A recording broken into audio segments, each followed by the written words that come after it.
Boa noite.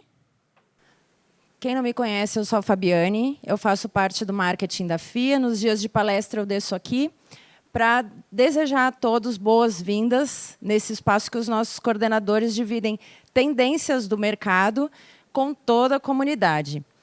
A gente sabe que muitas pessoas conhecem a FIA, mas a gente sabe também que nem todos sabem exatamente o que a FIA faz. Então, eu peço 2 minutos da sua atenção para a exibição do nosso vídeo institucional, que conta um pouquinho dos nossos quase 40 anos de história. Esse não é apenas mais um vídeo de uma instituição de ensino. Essa instituição é a FIA, Fundação Instituto de Administração, uma escola criada em 1980 por professores da USP que queriam uma nova forma de ensinar. E como somos diferentes desde o nosso nascimento, não poderíamos fazer um filme institucional comum. Afinal, a FIA tem um objetivo claro: fazer a diferença. Diferença na vida de quem estuda, de quem trabalha, das empresas públicas, da sociedade de modo geral.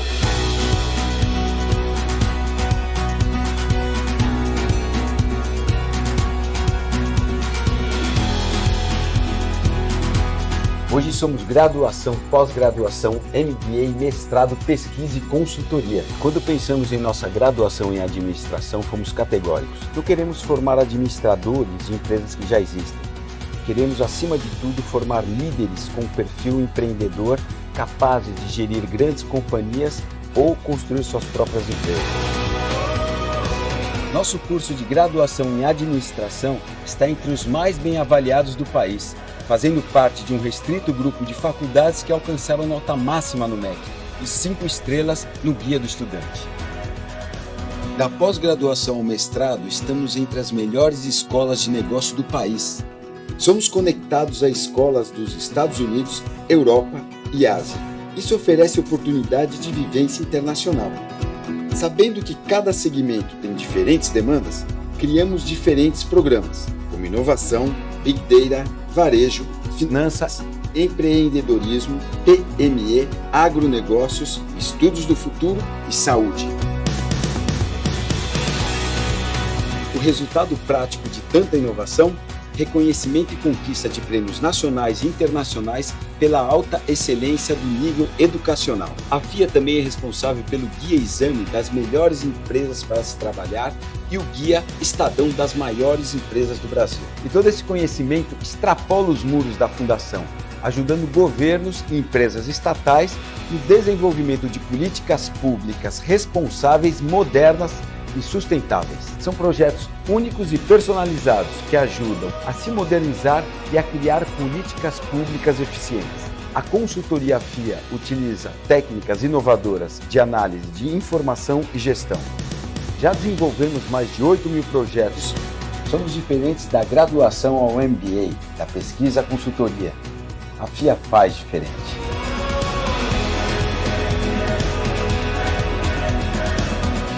Nós somos mais do que uma escola de negócios, nós somos graduação, pós-graduação, mestrado, MBA, consultoria e pesquisa. No ano em que a gente completa 40 anos, a gente lança a FIA Online, são 12 cursos de MBA pós-graduação no online.fia.com.br, acessem lá. Vocês podem ainda acompanhar as nossas redes. Esse evento, depois de editado, ele é postado no YouTube, FIA Business School, sigam a gente. Vocês podem seguir o nosso blog, sempre com uma temática inovadora e atual, está lá no nosso site. E vocês também podem acompanhar a nossa agenda de eventos, ou por e-mail, ou pelo LinkedIn.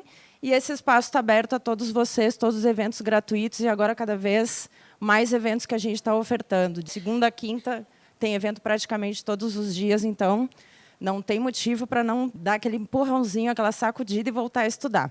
Bom, sem mais delongas, hoje o evento é Investigação Corporativa e Compliance, então eu chamo o palestrante da noite, que é o nosso coordenador do curso de Investigação Corporativa. Uma boa noite a todos. Oi, pessoal, boa noite, tudo bem? E assim, o meu objetivo hoje é falar de uma maneira bem curta, né, digamos assim, dar um overview sobre investigação corporativa, tá? Que eu acho que é um tema bem interessante, e outros profissionais que serão palestrantes aqui, eles estão a caminho, um vindo de Campinas, estou até com dó dele. De forma geral, né? E eu não queria aqui só estar aqui na frente falando com vocês. Eu queria, inclusive, ter a percepção de vocês.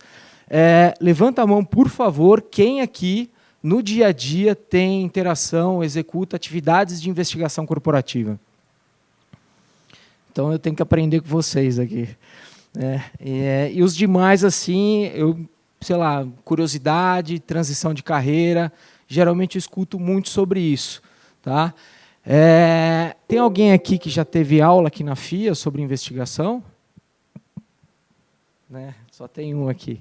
Então tá. Meu nome é Fernando, tá? Eu sou Fernando Alcântara.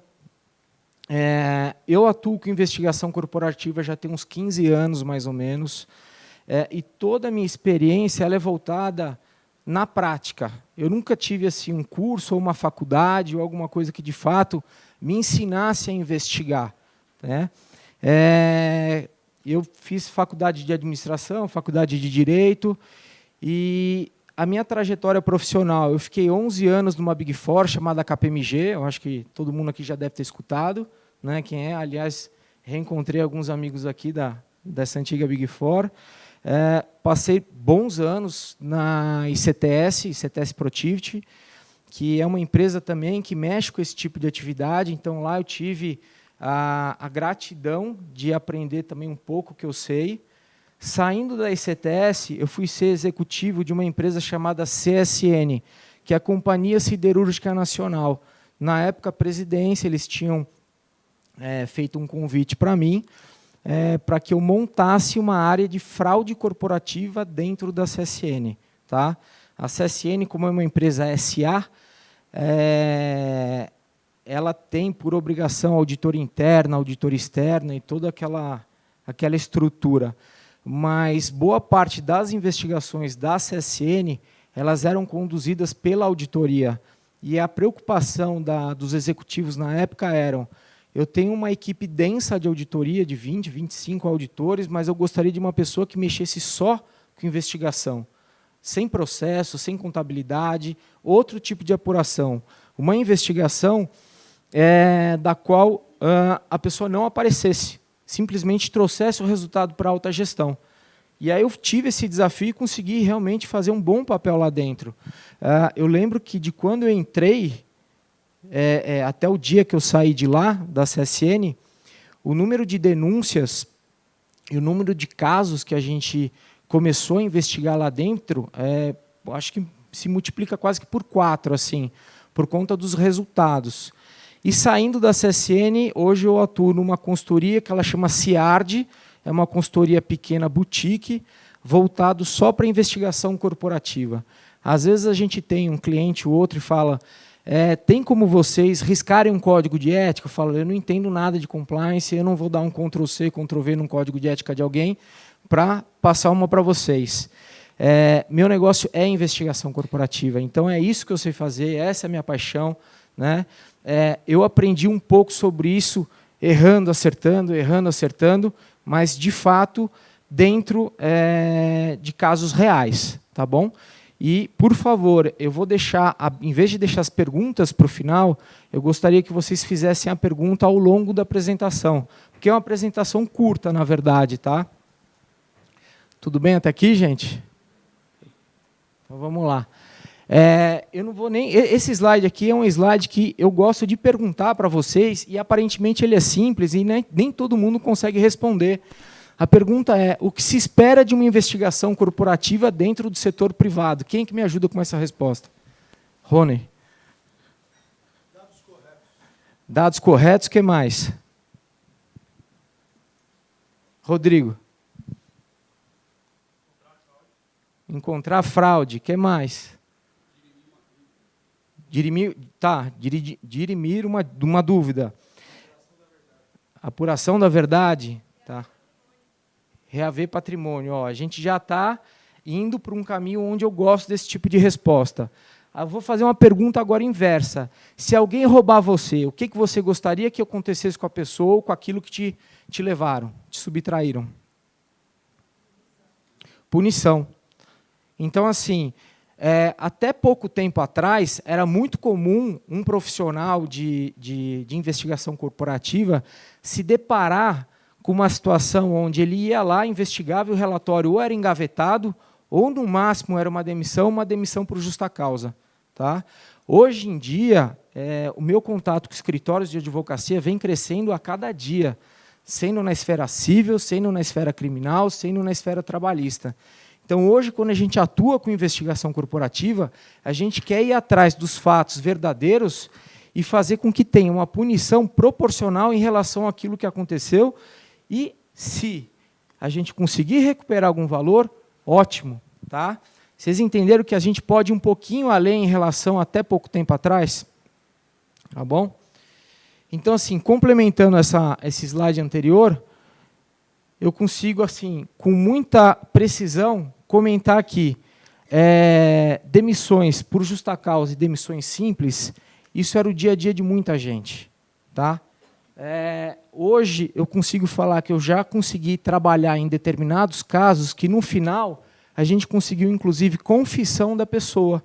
A gente vai, investiga, depois de todo um processo de apuração, numa entrevista delicada, que é super delicada, as entrevistas de investigação corporativa, porque às vezes elas duram horas, 2 horas, 3 horas, 4 horas, 5 horas. Né? No final, o cara desabe e fala, não, realmente eu estou arrependido. Estou arrependido disso, gostaria de devolver, inclusive, valores dos quais eu sei que não me pertencem. Né? Alguém já participou dessas entrevistas para tentar arrancar confissão, coisas do gênero, já que boa parte que mexe com investigação? Já? Vocês querem comentar um pouco da experiência de vocês? Eu acho que a minha experiência foi que nunca você está preparado para isso, a não ser que... A minha experiência pessoal é que você não está preparado para isso, até que começa a acontecer e você ganha experiência. Assim, o que eu sinto falta é que realmente na hora é o tom que você usa, a forma como você pergunta, o que você pode falar, enfim, toda a abordagem, né? E a necessidade de amparo legal, né? Lógico, nunca pode estar sozinho, enfim, mas é uma situação, eu acho, bastante angustiante, desagradável. Alguém mais quer comentar?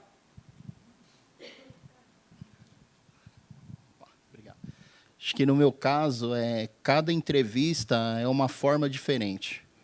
É uma pessoa diferente, aspectos diferentes. De repente, você também tem muitas dúvidas, mas aquele bate-papo lá vai te trazer muita coisa que, na próxima, ou você pode melhorar, ou você pode ter novos questionamentos. Mas acho que sempre é uma coisa nova. Complementando aqui com essa questão de confissão através de investigação corporativa, eu tenho um hábito de dizer para os nossos clientes que eu acho que na verdade, a gente tem 2 tipos de entrevista, geralmente. Uma entrevista exploratória, tá? O próprio nome já está dizendo que, geralmente, a gente vai fazer entrevista com alguém que está querendo fazer uma denúncia, tá? E a entrevista confirmatória. A entrevista confirmatória, a gente geralmente faz com a pessoa que a gente investigou depois de um processo de apuração, né? E o que acontece? Eu nunca coloco uma pessoa em entrevista para tentar tirar uma confissão dela sem que, de fato, eu não tenha pontos de pressão sobre aquela pessoa. Já em inúmeros casos, eu posso falar assim com muita propriedade, eu já conduzi mais de 1000 casos dentro da esfera corporativa, eu nunca coloco uma pessoa em entrevista no final do processo se eu não tiver esses pontos de pressão. A pessoa ela não vai falar, ela não é a sua amiga. Só que, se ela perceber que, de fato, você conseguiu várias evidências contra ela, em algum momento você pode ter aquele... É como se fosse uma delação, uma moeda de troca. Tá? E aí você consegue ter um êxito na investigação corporativa. E a parte de processos civil, criminal e trabalhista. Tá? É muito comum, hoje é muito comum, eu acho que, assim, até 5 anos atrás, de 10 relatórios que eu emitia, 90% deles, ou eles eram engavetados, ou era só para mandar a pessoa embora. Hoje, eu posso falar que pelo menos 40% deles, eles são utilizados nas 3 esferas.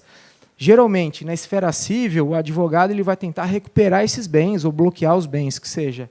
o criminal já diz, tá? E às vezes você consegue fazer alguma movimentação no criminal para fazer bloqueio de bens também, ou você espera aquela pessoa que você mandou embora, ou processou, entrar com aquela trabalhista contra você.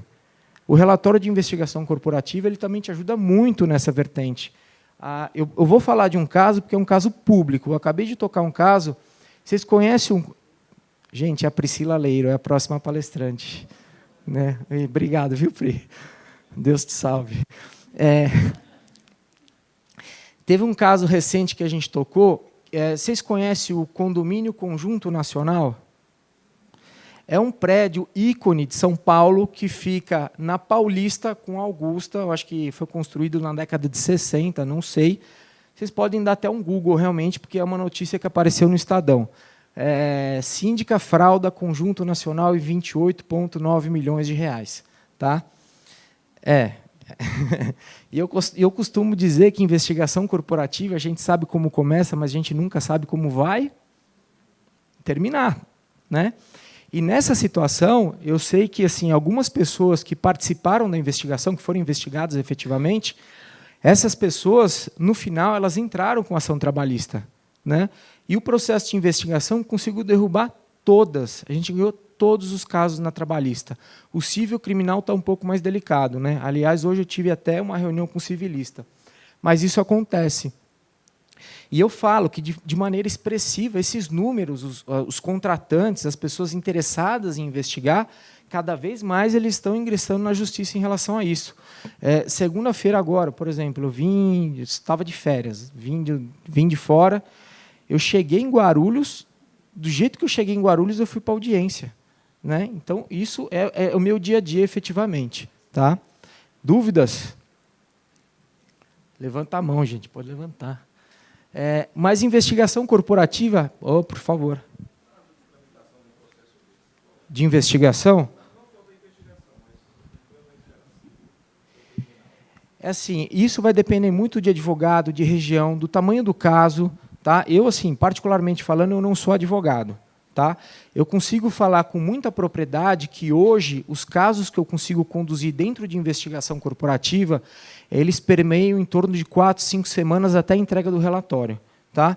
Já tive casos onde a gente conseguiu resolver o problema em um dia, já tive casos que levou 1 ano, 2 anos.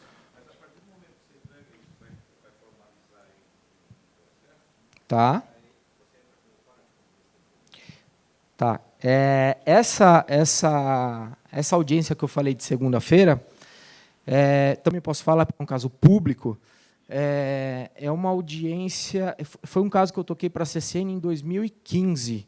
Era uma carta denúncia pequenininha, de meia página, digamos assim, falando que um comprador específico da CSN estava ganhando alguma coisa por fora, tá, de um determinado fornecedor. E a gente achava que o caso era pequeno.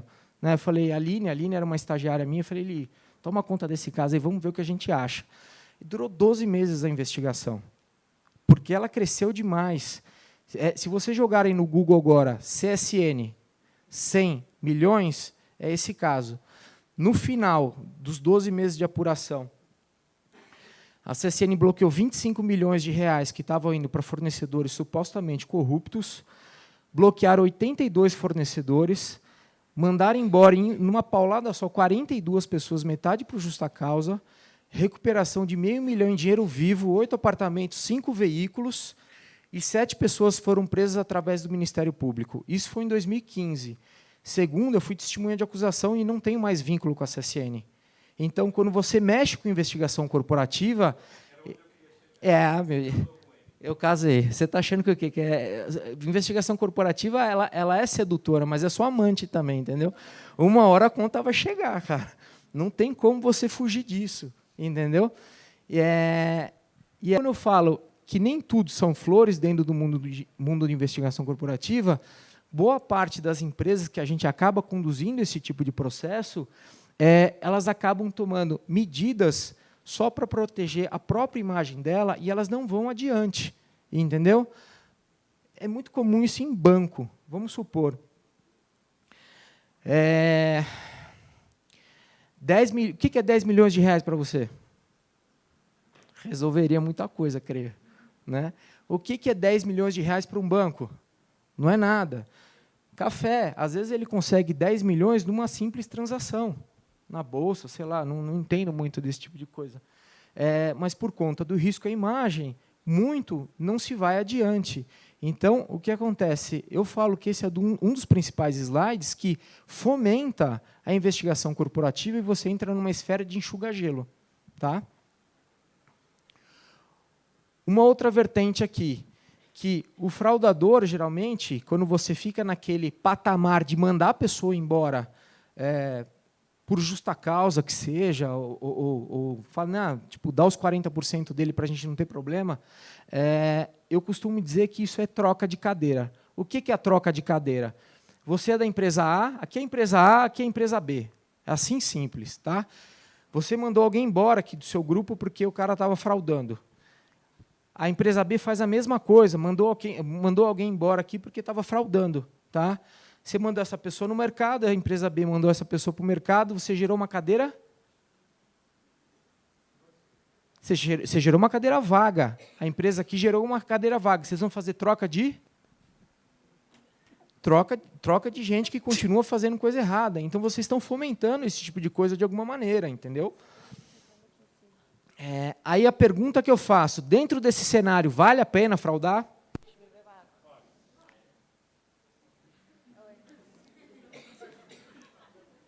Eu tenho duas respostas. Tem alguém a falar alguma coisa ali? Quê? Quais? Não, mas eu estou falando em relação ao fraudador. Vale a pena fraudar?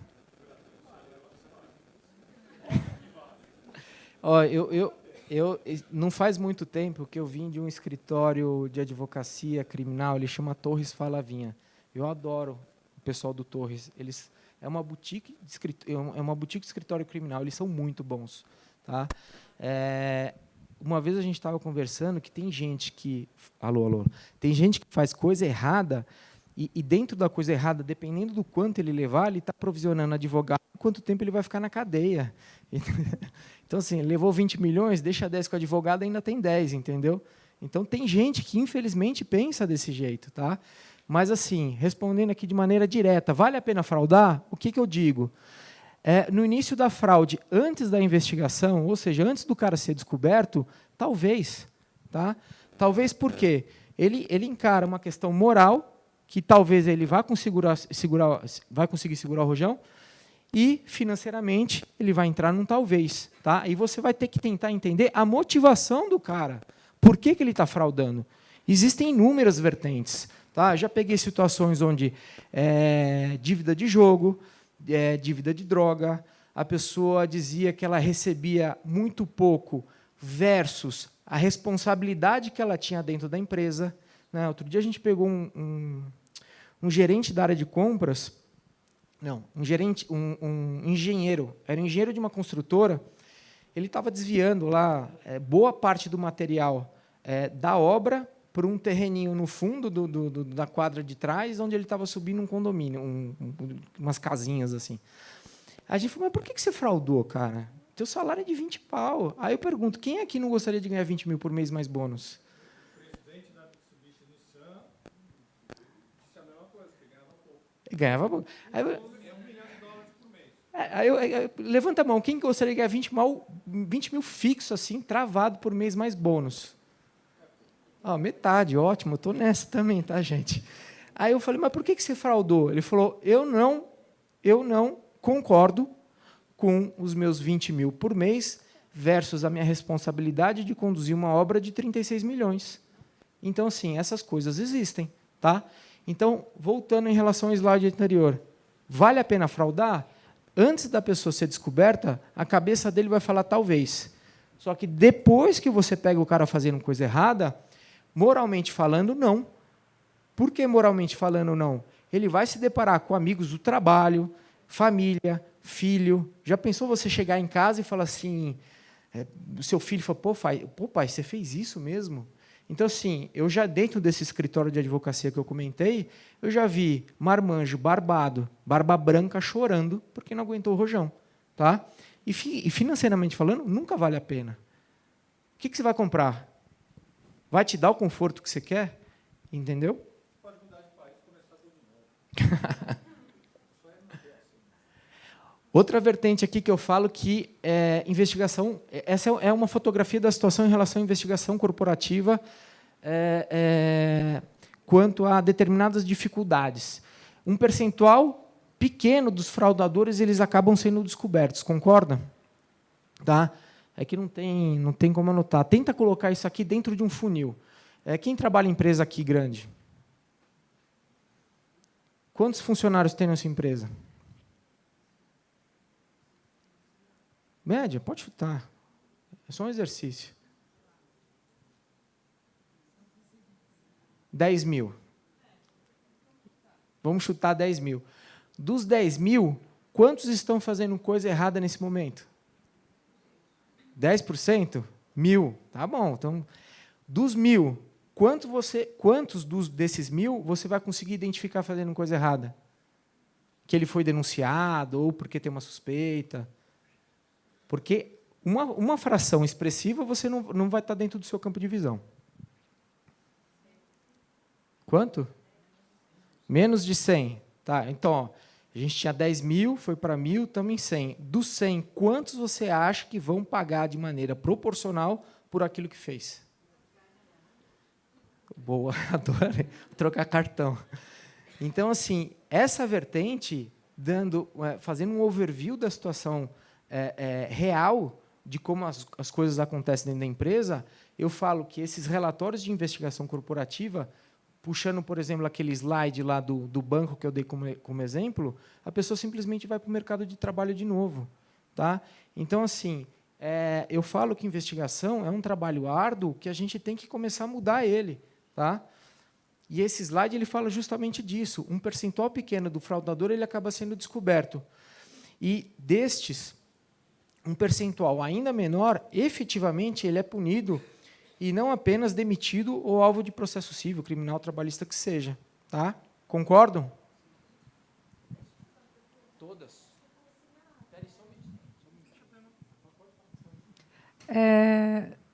Na sua experiência, o que a gente ouve falar é que as denúncias, as investigações, a grande maioria provém de denúncia anônima. Na tua experiência, isso é fato ou você está vendo um movimento no sentido das pessoas proativamente procurarem lá área de compliance, jurídico, auditoria, enfim, e denunciarem voluntariamente? Quer falar, Rony?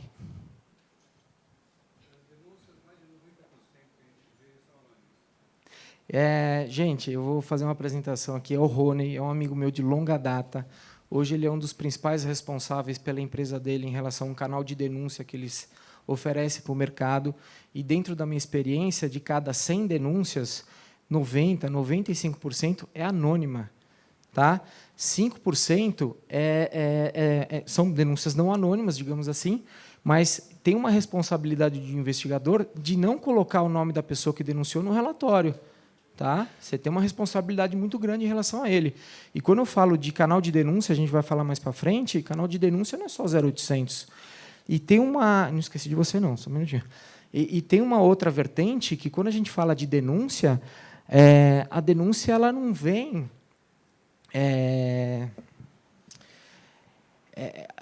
a investigação corporativa ela vem da denúncia e ela vem de uma coisa chamada suspeita.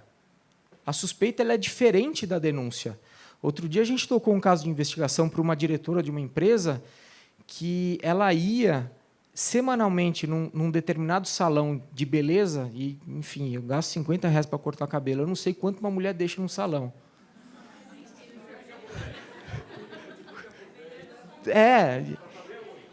E aí tinha uma garota lá que, assim, a fotografia da situação, pelo amor de Deus, tá, gente? Ganhava R$2.000, R$2.500.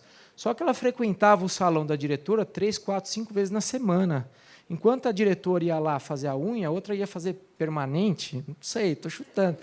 Deve ser uma fortuna, cara. Então, assim, não é uma denúncia, veja. É o estilo de vida de uma determinada pessoa que chamou a atenção de alguém e falou, investiga. Tá? Espera, isso é outra pergunta aqui.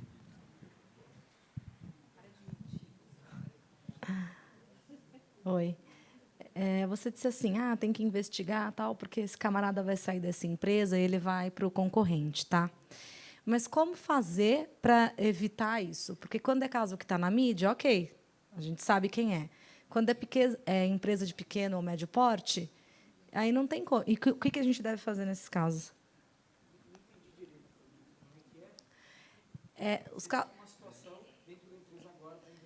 Tá, peguei um cara que cometeu uma fraude na minha empresa, tá?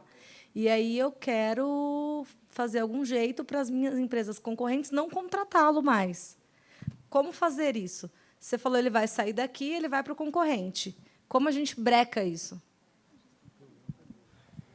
Não, me deixou na saia justa.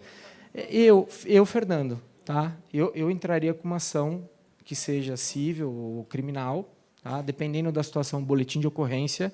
Nunca vá fazer um boletim de ocorrência sem o apoio de um advogado, experiência própria, pelo amor de Deus. Tá?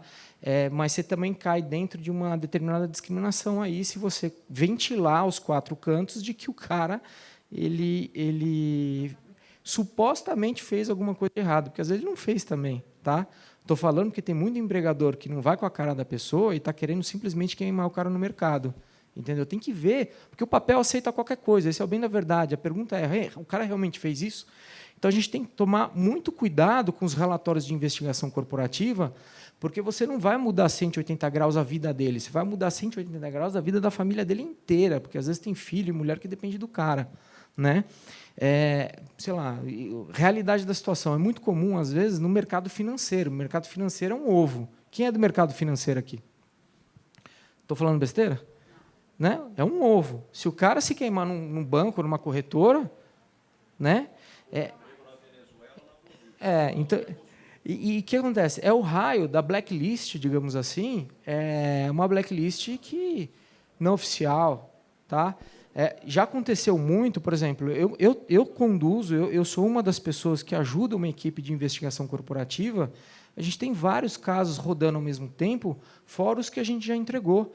Mas, por exemplo, eu tenho concorrentes que mexem com investigação, amigos de trabalho, que eu tenho concorrentes que têm o meu respeito, que eu gosto da pessoa como profissional de investigação. Às vezes ele me liga, Fernando, fulano X, você já investigou? A resposta que geralmente eu dou, falei, na minha equipe não trabalha, eu não dou detalhe, entendeu? Mas eu também não fico ventilando o que realmente eu encontrei. A gente tem que tomar muito cuidado em relação a isso. Eu acho que a Pri depois pode falar sobre os riscos e tudo mais. Né? Aqui tem um jargão muito conhecido, que é a famosa bola. Eu queria, efetivamente, que alguém levantasse a mão se não soubesse o que é bola. Porque outro dia eu dei uma aula, metade da aula não sabia o que é bola, e a gente saiu de lá sem dúvida. Alguém aqui não sabe o que é bola? Tá, bola é um jargão muito comum, principalmente na área de compras, quando se fala em um comprador receber algum dinheiro por fora de um determinado fornecedor. É um apelido que se dá para esse movimento. Tá? E uma das dificuldades que eu tive dentro de uma determinada investigação, que eu fiquei até frustrado em relação a isso, foi escutar diretamente da boca de um promotor e da boca de um juiz criminal de que um comprador receber uma quirelinha por fora de um determinado fornecedor não tem tipificação criminal, que nada podia ser feito. Aquilo me frustrou. Eu falei, pô, aí no juiz ele falou, o comprador é visionário, sabia disso? Que esse tipo de movimento, o máximo que vai fazer é esbarrar no código de ética da empresa. Tá? Você consegue... Aí eu falei, não, já está me desafiando. A gente começou a ir atrás de outras vertentes. Não simplesmente o ato de receber, mas será que o cara ele fez uma compra pelo um preço de médio muito acima da média de mercado? A gente foi por outros caminhos. Mas, por exemplo, só o movimento de ganhar um dinheiro por fora de um fornecedor é uma coisa que dificulta, às vezes, a vida do investigador corporativo. E escutar isso de um juiz, de um promotor, foi, pô, então a gente tem que aprender a investigar de verdade. Aí, por exemplo, a gente fala de outros grandes empresários da esfera privada que acabaram sendo presos. Tá? Uma coisa é o cara da esfera privada fazendo um negócio com o governo. Aí você tem uma tipificação criminal. Os advogados aqui podem me ajudar, pelo amor de Deus. Me salvem. Outra coisa é você ter alguém da privada fazendo um negócio com alguém da esfera privada. Entendeu? Essas coisas, dentro da legislação, elas mudam muito. Tá? Dúvidas? No processo de entrevista, é indicado ou é recomendado que o jurídico acompanhe? Ou não precisa? Eu não gosto. Assim, por uma questão de exposição, entre outras coisas. Outro dia eu fiz uma investigação, não fui nem eu que fiz a entrevista, foi uma consultoria de um amigo meu, tá? Ele fez a entrevista, né? Eu acompanhei parte das entrevistas dele porque fui eu que fiz o processo de apuração, mas o cliente ele pediu, inclusive, para colocar um cara do cartório lá para emitir uma ata notarial depois da entrevista. Foi a primeira vez que eu vi esse tipo de movimento. Mas, assim, usando como exemplo alguém do cartório, alguém do RH, alguém do jurídico, eu não colocaria diante daquele cara. Porque o cara ele não vai falar por pressão. Ele vai falar quando ele se sentir, talvez, aliviado e querer conversar com uma pessoa neutra. Entendeu? Você tem que estudar muito bem a questão das entrevistas antes de você iniciar ela. Tá? Resolveu? Beleza. Você grava entrevistas em vídeo? Depende da situação, mas a maior parte delas, eu não entro numa entrevista sem fazer com que ele assine um documento dizendo que ele está ali por livre, espontânea vontade, de que ele pode sair da entrevista a hora que ele bem entender e que eu tenho o direito de registrar a conversa que eu vou ter com ele. Então, boa parte ou eu anoto ou eu tenho gravado. Mas, assim, a gravação não significa que eu vou usar aquela gravação contra ele, ou vou... Não, eu posso simplesmente gravar, mas, assim, a gravação é uma questão técnica, digamos assim, em relação a esse movimento, onde eu acabo usando para não... Isso, assim, são técnicas de profissionais para profissionais, tá? Isso não é regra. Mas eu uso a gravação para repassar aquilo que eu conversei para ele, com a pessoa que eu investiguei, para colocar num determinado relatório, não usando aquele áudio para esse fim, entendeu? Porque o que acontece? Eu também não gosto de ficar tomando nota, porque a partir do momento que eu estou tomando nota de uma entrevista, eu estou perdendo o cara do meu campo de visão. E tem uma coisa que eu falo que tem linguagem corporal. Tá? O corpo fala. Então, em vez de olhar para a pessoa, eu estou escrevendo, entendeu?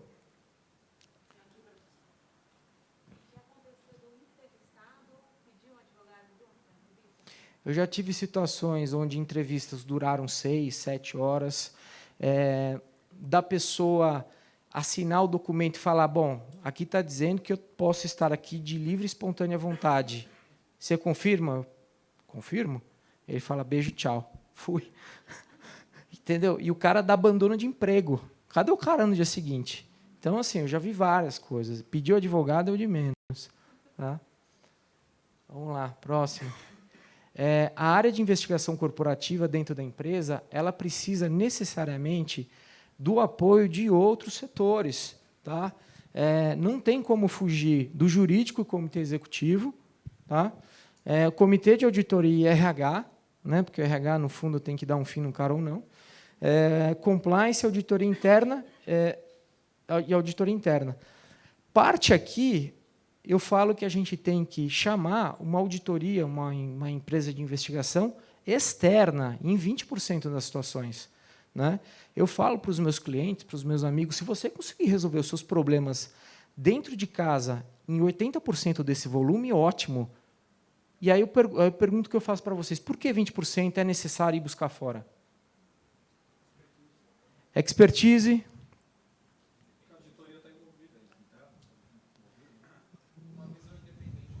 Visão independente.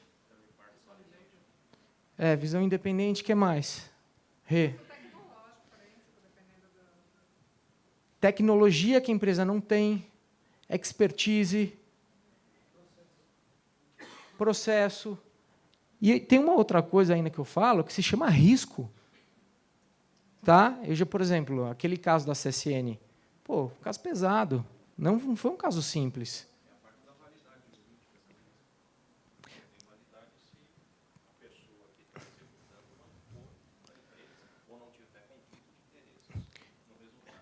Tem duas vertentes aí. Eu já vi situações onde a empresa vítima investigou, se deu bem, mas eu já vi êxitos maiores quando a empresa ela se coloca simplesmente num papel de vítima, tem uma empresa de fora que fez essa investigação, que ela vai de forma neutra, digamos assim, diante da autoridade ou advogado. São 3 partes indo para frente da autoridade, ao invés de só 2, entendeu? Então, a questão de risco é uma das principais. Eu lembro que lá na CCN, uma vez, me ligaram, você tem que abrir um inquérito policial na delegacia da Zona Portuária do Rio de Janeiro para tratar de tráfico de drogas, milícia e desaparecimento de funcionário. Eu falei, porra, você está de sacanagem, falei com isso. Eu falei, você vai embora de helicóptero aqui do 21º. Eu não vou, cara, meu carro não é blindado. Então, dependendo da situação, isso acontece. Tem um outro ponto, se eu puder contribuir aí, Fê, que você está fazendo a gestão do compliance, e aí, quando você, dependendo do tema, ele pode ser muito sensível, e você vai e internamente faz uma entrevista mais forte com algumas pessoas lá, no momento seguinte, a área toda se volta contra você, essas pessoas se voltam, e no compliance, a Pri vai falar, acho que bastante disso, você precisa das pessoas depois, você não é contra as pessoas, você faz parceria com o resto da empresa. Então, muitas vezes, só o fato de ser interno já cria um clima muito complicado. Se for externo, então você consegue esse tipo de independência e evita esse tipo de conflito que você vai ter no futuro. Tá vendo? Então, você tem a questão de exposição também. Você evita a exposição como um todo. Tá? E aí, só para a gente fechar esse slide, em qual momento que você envolve essas áreas? Isso pode mudar completamente a investigação. Eu lembro que numa empresa que a gente uma vez foi fazer uma determinada investigação, a gente estava fazendo investigação em cima da diretora de RH. E a diretora de RH ela fazia parte do comitê de ética. Tem empresa que recebe a denúncia e o comitê monta o escopo de trabalho. Tá? Eu gosto de investigar porque não sei quem está envolvido. E eu peguei essa diretora fazendo coisa errada, e ela fazia parte do comitê de ética.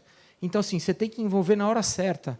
Eu acho que assim, a equipe de investigação, ou auditoria que seja, né, mas principalmente de investigação, tem que ter uma determinada autonomia. Tá? Eu costumo brincar.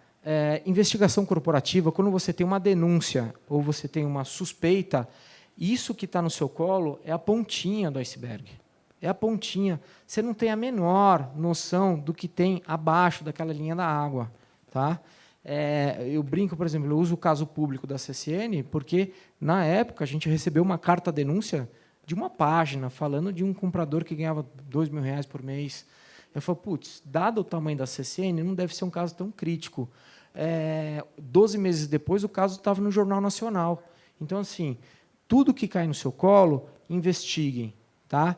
É óbvio que vai chegar um momento que você tem que ter uma linha de corte, mas, enquanto você não tiver, se você tiver a oportunidade de aprofundar, não desistam.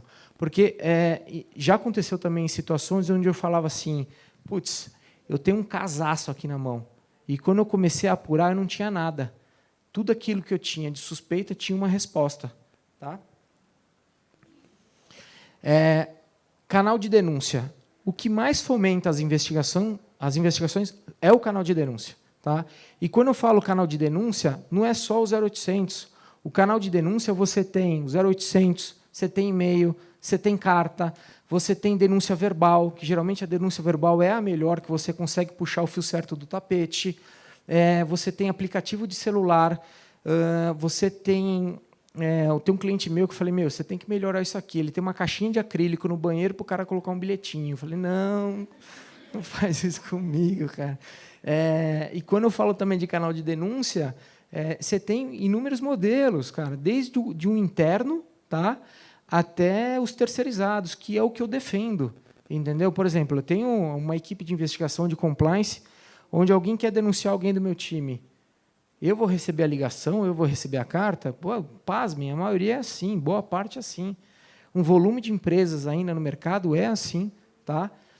Tem muito canal de denúncia terceirizado, que eles são, eu costumo dizer, tropicalizados, que eles são do Brasil, efetivamente, e outros de escala global. Tá? Então, você pode ligar da China, pode ligar do México e fazer uma denúncia, porque a empresa tem sede no mundo inteiro. E esses do Brasil, que eu acho que funcionam melhor, porque a gente tem muito jargão e etc. Entendeu? Imagina você tentando falar com um cara de fora que alguém da área de compras está recebendo bola. Assim, não é tão fácil. Tá? Ia falar? E aí aqui, gente, eu acho que é o meu slide final, que eu vou dar um panorama, um overview de algumas atividades de investigação corporativa que eu utilizo no meu dia a dia. Fernando, eu conheço outras, eu também conheço outras. Só que o que acontece? Isso aqui funciona para mim. Isso aqui traz resultado. Dependendo da ferramenta que eu utilizo, eu consigo trazer resultado em 2, 3, 4, 5 semanas e já encerro o caso. Tá? Eu costumo fazer muito, mas com muito volume, cópia forense de computador e celular. Quem não sabe o que é isso? Por favor. A cópia forense ela tem por objetivo ir atrás de dados existentes e deletados daquele equipamento, da máquina, do celular, que seja. Tá? Por mais que você pode deletar o arquivo, a gente vai desmontar aquele HD, a gente vai fazer uma cópia bit a bit daquele equipamento. Tá? E essa cópia forense ela te dá uma dimensão de passado, de hoje para trás de tudo que o cara fez. A premissa básica para esse tipo de atividade é que o computador ele tem que ser corporativo. A outra vertente que a gente utiliza quase que no dia a dia, monitoramento de computador e celular. A gente faz muito isso aqui. Né? Ah, Fernando, por quanto tempo eu vou monitorar o cara? Por resto da vida? Não, define, pelo menos um mês. Né? 4 semanas é um ciclo razoável. Então, se você conseguir casar passado com futuro, porque o monitoramento é de hoje para frente, você tem um casamento perfeito aqui. Tá? A gente consegue resolver bastante caso aqui. Levantamento patrimonial, pessoa física e jurídica. É ir atrás dos ativos daquela pessoa, e geralmente por 2 motivos. Ou para você mostrar para a autoridade, para a pessoa que está te contratando, que o cara que você está investigando ele tem um volume de ativos que é totalmente incondizente com os últimos ganhos dele. Tá? Ou para você mapear aqueles ativos para tentar um bloqueio. Entendeu? E, assim, quando a gente fala de levantamento patrimonial, não é uma coisa fácil. Em São Paulo, a gente tem 18 cartórios de imóveis. O Brasil tem 5.000 cartórios. O cara pode ter um apartamento aqui e uma fazenda no Acre. Como é que você vai descobrir? Né? Então, você tem toda uma técnica por trás disso aí. E muito se fala em offshore ou dinheiro fora do Brasil. Não faz pouco tempo, tem um ano, Rê. Tem um ano, mais ou menos, que a gente entregou um relatório para um cliente que, no Brasil, a gente começou um levantamento patrimonial aqui, o cara tinha um Chevette. Em Anápolis, eu acho. E a briga entre eles era de 80 milhões. Eu falei, cara, eu acho que o Chevette não vai pagar a conta. E eu falei, entra na fila, porque tem muita gente que está querendo receber esse dinheiro. Enfim, a gente acabou achando nos Estados Unidos uma mansão lá em Boca Raton, não conheço, é perto de Miami, parece, de 80 milhões, de 3 milhões, Maserati, Porsche, a gente achou um monte de coisa lá. Isso poupou um esforço tremendo do nosso cliente, no sentido de, ao invés de peticionar no Brasil, o escritório de advocacia que ele estava calçado tinha filial lá fora. Então, a petição foi meio que top-down, entendeu? Foi lá fora mesmo. Trabalho de campo. Eu costumo dizer que a rua é rica. O que é trabalho de campo? É tudo que você consegue de informação da porta da empresa para fora. Da porta para dentro, eu tenho muitos concorrentes, muitos amigos que eles conseguem, de maneira hábil, trazer ótimos resultados. E da porta para fora? Quando você tem que seguir alguém, quando você tem que se passar por cliente X, quando você tem que, aquele caso lá do engenheiro que eu falei lá da construtora, a gente estava montando campana. Né? E a gente viu que parte do que o caminhão tinha que descarregar na obra, ele descarregava também na rua de trás. Isso é trabalho de rua. Tá? Uma das atividades mais difíceis que a gente conduziu de trabalho de campo, não faz muito tempo, era tentar identificar a extração ilegal de manganês em Macapá, Serra Pelada. Aí eu falo, vocês vão colocar alguém do time de vocês para ir para Macapá? Não, acho que entraria naquela zona de risco. Né? Instalação de câmera oculta.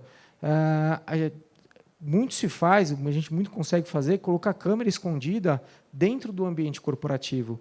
Pode ser desde linha de produção até uma sala de reunião onde você pode ter interação com alguém do governo que está te incomodando. Tá? Varredura de ambiente. A gente faz aqui um trabalho de contra-inteligência em relação ao item anterior. A gente vai saber se você não está sendo grampeada, se não tem uma câmera na sua cabeça. Uma vez eu fiz uma varredura com quem? com a Pri, que a gente ficou um domingo inteiro fazendo uma varredura numa determinada empresa. Aí desmontava forro, desmontava tomada. E, cara, é difícil achar, mas acha. Tá?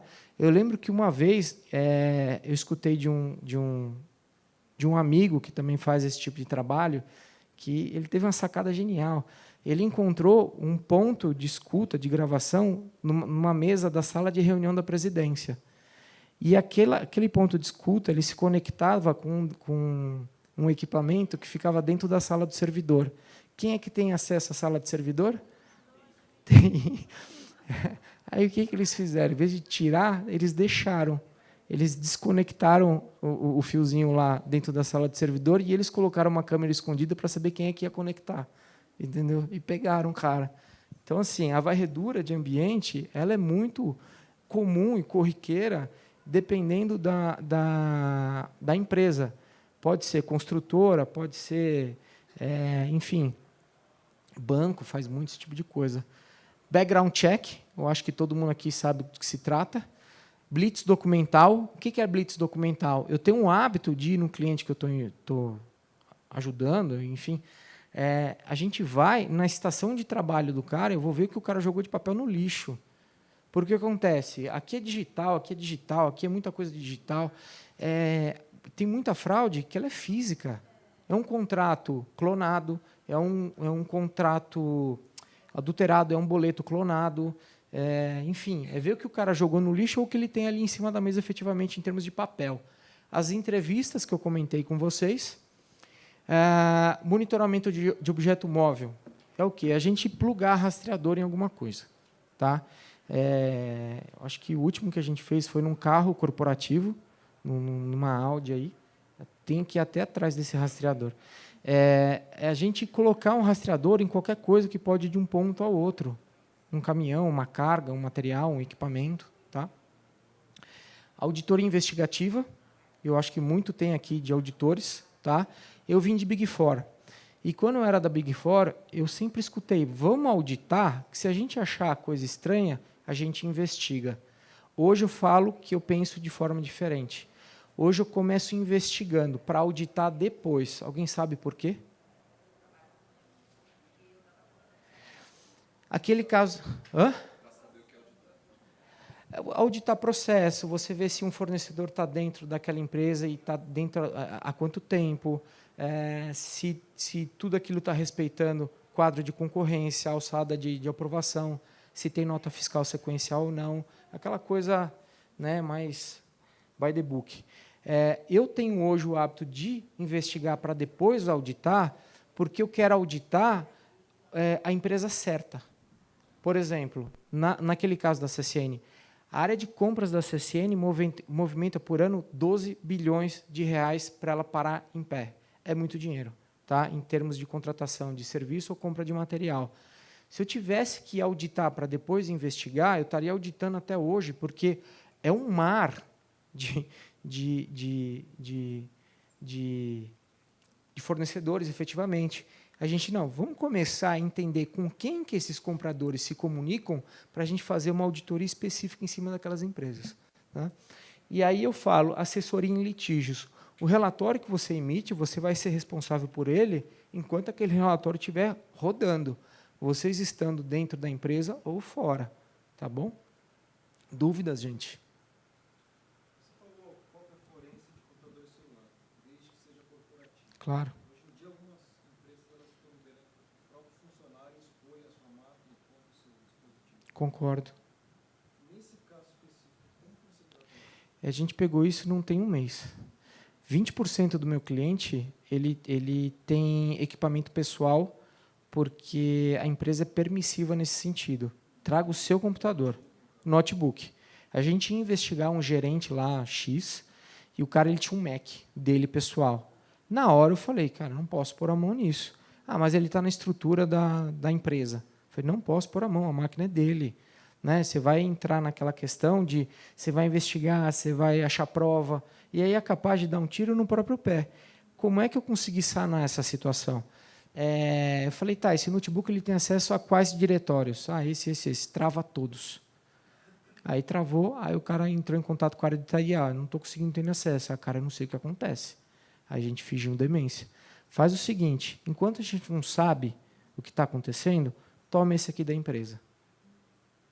Aí a gente começou a brincar. Entendeu?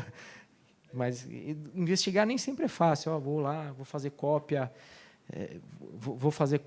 vou instalar o monitoramento. Não é simples.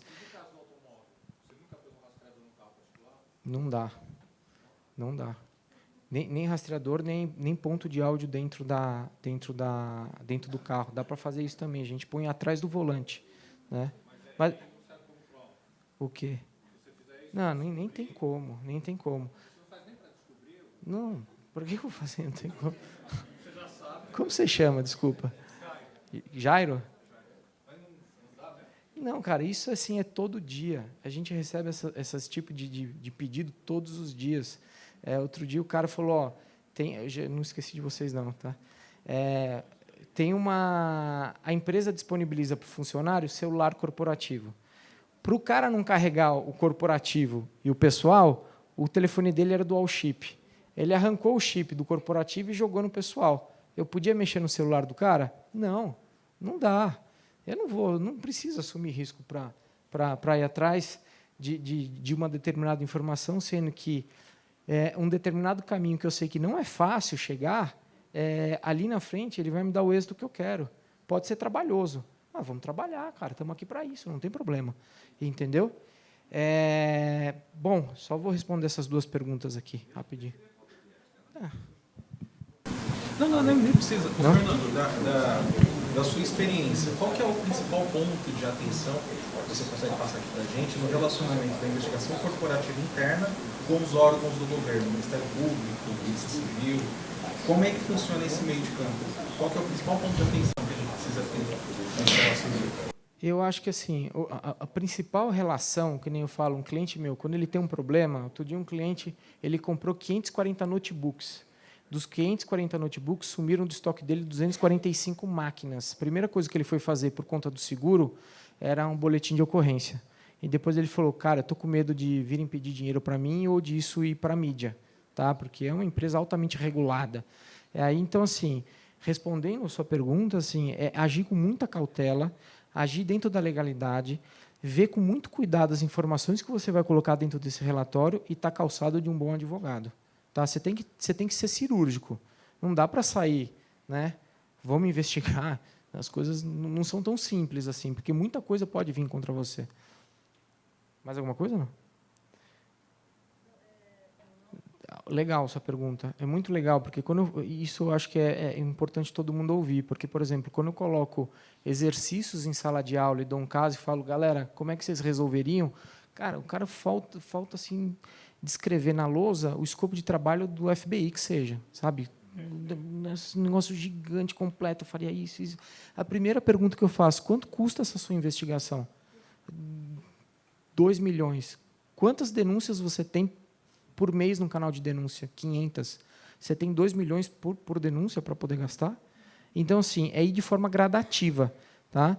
Então, eu acho que o Flávio e a Pri, eles vão falar com mais experiência, porque esse é o dia a dia deles, mas eu começaria com o que é de graça. Tá? O Instagram, Facebook, ver o que tem de e-mail dentro do servidor em relação àquele cara. Se você começar a encontrar determinadas fagulhas, é uma crescente, entendeu? Que você pode ir mudando o escopo de trabalho de acordo com as informações que você vai encontrando. Tá? Aí chega uma hora, por exemplo, por exemplo, de todas essas vertentes, não significa que eu vou lá investigar tudo. Né? O cara, o caso é teu. Não. Às vezes, internamente, o cara ele já fez metade de todo o meu trabalho e ele está querendo só um trabalho de campo para saber como é a estrutura da fazenda do cara que está sendo investigado. O resto ele fez, entendeu? Depende muito do que você tem dentro de casa, mas se você conseguir começar com atividades que são de graça, entendeu? Aí você vai subindo de forma gradativa, tá bom? Bom, gente, é isso. Obrigado. Eu falei aqui de uma maneira bem simplória um pouco do que eu aprendi em 15 anos de investigação corporativa. Tá? Esse aqui é meu e-mail e, de fato, me coloco à disposição de qualquer um. Tá bom? Valeu, viu?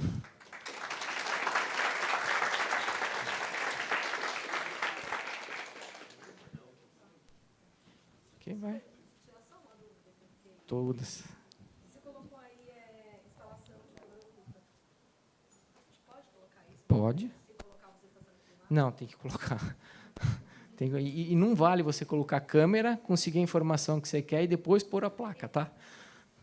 Não vale. Bom, quer vir, Pri?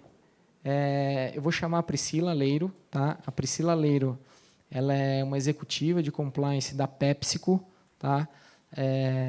Eu gosto muito da Priscila, não só pela pessoa e pela profissional que ela é, mas porque eu costumo encontrar muita gente no mercado que tem ou uma cabeça de investigador, que é uma cabeça mais reativa, ou muita gente de compliance que tem uma cabeça muito preventiva.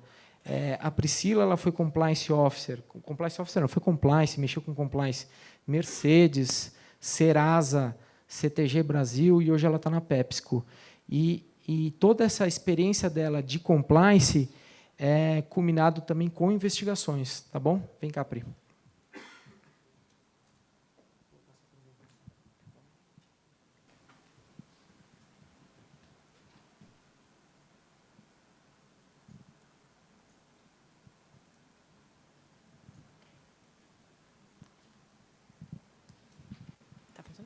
Boa noite. Tudo bem? Obrigada, Fê. É um prazer estar aqui, falando depois do Fernando, falando depois de investigação corporativa, e aí ainda antes do Flávio, meu amigo querido também. Então, eu espero que vocês aproveitem bastante a palestra. Eu tenho aqui a missão de falar um pouco para vocês de compliance, né?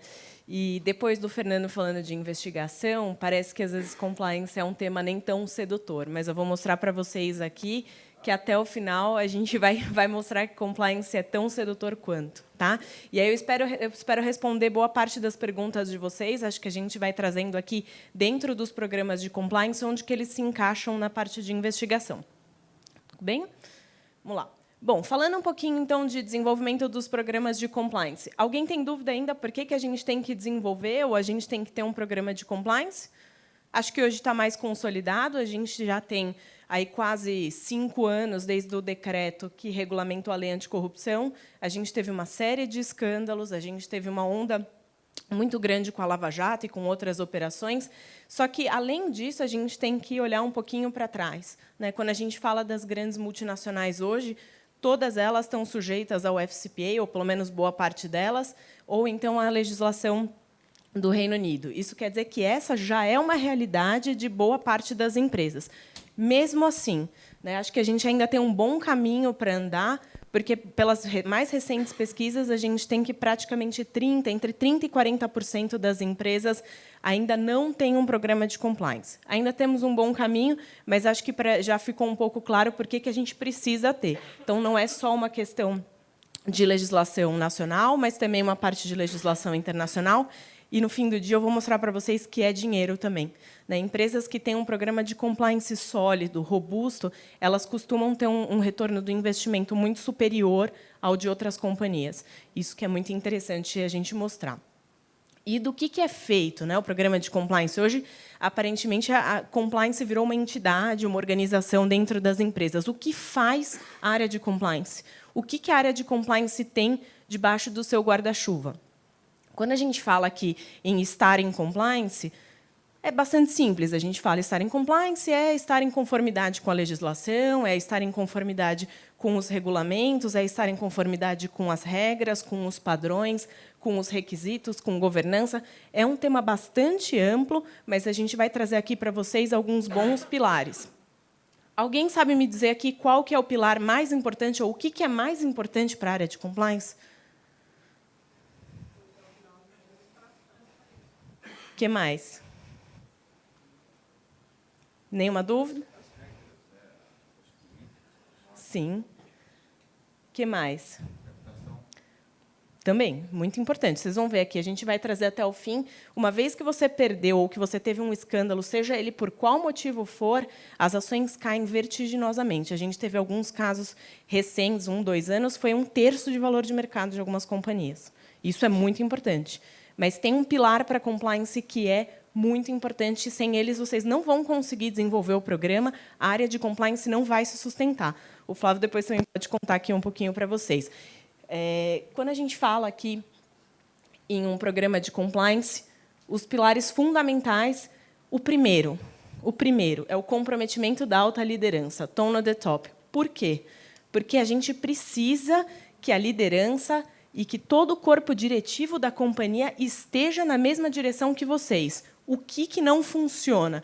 Não funciona a área de compliance estar falando: a gente precisa seguir, a gente precisa desenvolver um programa de compliance, ou a gente precisa desse código, a gente precisa dessa política, a gente precisa do canal, se você não tiver o apoio da liderança. Se a liderança estiver na reunião delas falando: olha, a gente não acredita nisso, e eu já vi isso várias vezes, tá?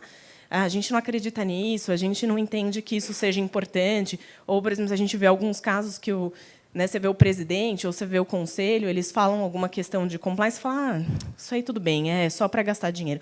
Você está destruindo o programa de compliance. Se você não tem isso, se você não tem a promoção de uma cultura ética dentro da companhia pela liderança, evidentemente, todo o staff não vai estar aderindo ao programa. Então, a gente precisa disso.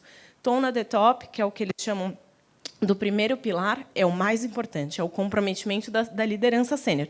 E aí é que vai entrar aqui, quando a gente fala de investigação corporativa, porque a vida do Fernando, hoje, ela é muito mais simples. Ele entrega o relatório para vocês vão contratar o Fernando, ele entrega o relatório e tudo bem. Mas agora, vocês, responsáveis pela área de compliance, como é que vocês vão fazer? O que acontece quando vocês vão entregar um relatório de compliance, um relatório de investigação?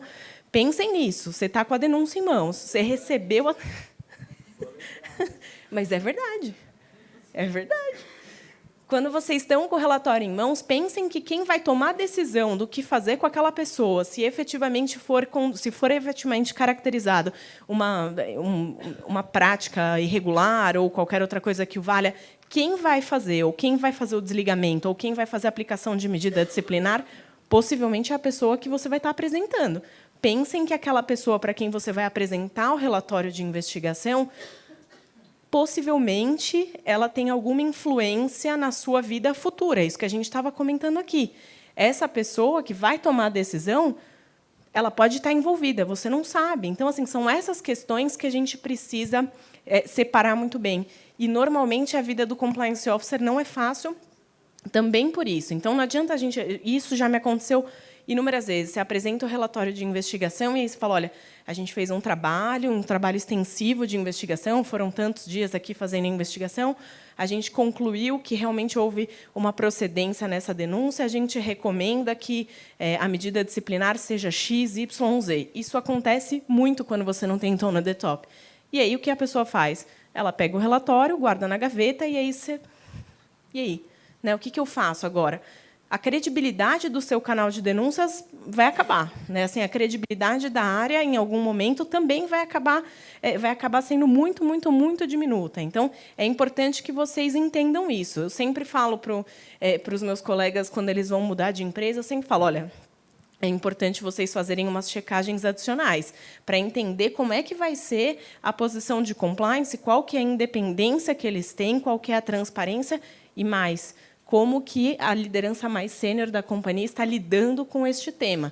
Não é simples, né? Por vezes, as empresas querem implementar o programa de compliance, mas, junto com ele, vem coisas muito mais duras, né? Assim, vem, por vezes, investigações que eles vão ter que cortar metade da equipe, né? Então, não é tão simples. Alguém quer comentar alguma coisa? Pode falar.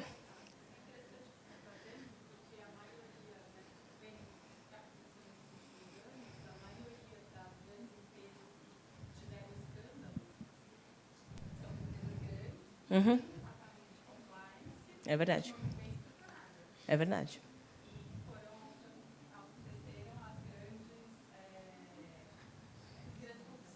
Claro. Mas aí eu te trago uma outra pergunta. Uhum.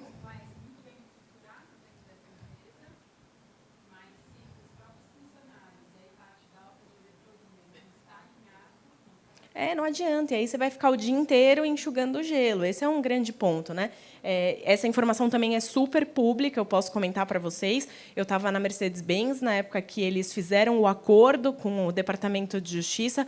À época, a gente está falando de 2012. Em 2012, tinha sido um dos maiores acordos que eles tinham fechado com a autoridade americana, de 189 milhões. Só para vocês terem uma ideia, o último acordo que foi fechado tem 2 semanas, eles estavam falando em quase 5 bi de dólares. Tá? Então, assim, em 2012, a gente estava falando de cifras muito menores.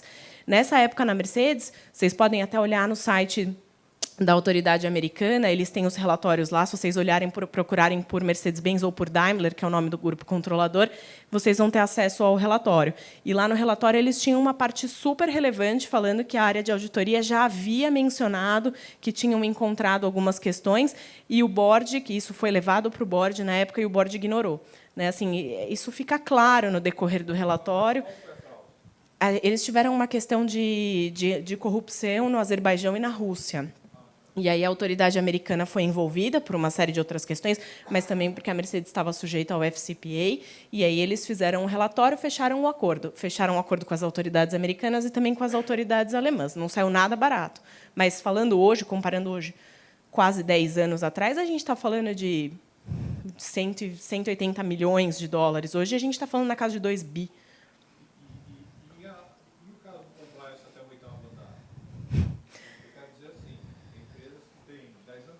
Uhum. O compliance funciona super bem até o 8º andar, mas o 9º e o 10º é como ele não existisse. Isso é muito comum, né? É muito comum. É muito comum e assim, se você for o compliance officer, você vai trabalhar e não vai chegar a lugar nenhum, né? Assim, vai chegar um momento e no fim, assim, eu vou mostrar aqui para vocês que o programa de compliance ele é um grande círculo, né? Assim, a gente está falando de muitas questões que elas têm que se interligar. E aí o Flávio vai terminar falando um pouco para vocês mais de como usar esses números, uma série de outras questões aqui. Se você começa a fazer as investigações, porque isso vai acontecer, você tem um departamento de compliance até o 8º andar, vão surgir denúncias, você vai começar a fazer a investigação. Você contrata o Fernando, ele faz o relatório para você, aí você vai levar no 9º ou no 10º, que é quem toma a decisão. Possivelmente, eles vão ter uma gaveta, vão colocar seus relatórios ali e, né, acabou. Uma hora, isso vai te cansar. Né? Assim, uma hora... Uhum. Ele pode fazer autodenúncia. Sim, isso aconteceu.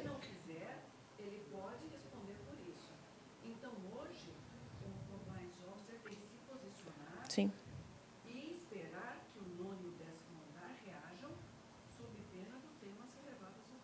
E existe uma outra questão, né? Assim, eu diria para vocês, eu posso dar muitos exemplos aqui para vocês, e eu diria que a minha maior preocupação hoje é me resguardar em todas as medidas. Né? Então, assim, uma vez que eu emiti o relatório e que meu nome está no relatório, isso que o Fernando falou é mais pura verdade, o seu nome no relatório vai ficar por anos e anos. Né? Assim, isso é muito importante. E aí, assim, se você vai procurar as autoridades, aí é uma outra decisão que você vai ter que tomar. Isso aconteceu uma vez. Deve ter uns 5 ou 6 anos. Eu só para te contar, essa pessoa ficou desempregada por muitos anos, tá? Ele ficou bem conhecido e teve toda uma questão em relação a isso. Se fosse nos Estados Unidos, por hora ele ainda responde. Aqui não, mas eles têm falado isso, que eles estão querendo implementar a responsabilidade criminal, assim como eles vão fazer com a autoridade de privacidade de dados. Então, e aí você vai me perguntar, você assinaria hoje como compliance officer? Eu não sei. Se eu tivesse responsabilidade criminal, eu não sei. E aí eu vou mostrar aqui para vocês. Quando a gente fala em programa de compliance, as pessoas entendem que quando você tem o programa implementado e funcionando e rodando, que você tem que prevenir 100% de qualquer tipo de prática de corrupção ou de fraude, etc. E isso nunca vai acontecer. Coisas vão acontecer e você não vai conseguir identificar. Né? Então, assim, como é que vai ficar a sua responsabilidade nesse cenário? Como é que você vai conseguir responder por questões que você não sabia? Né? Assim, eu acho que ainda é uma decisão bastante difícil aqui ainda no Brasil. Você conhece o caso da Teranos? Não. Teranos é uma empresa americana que uma menina de 19, 20 anos de idade, que saiu na capa da Time, dessas vezes por sangue,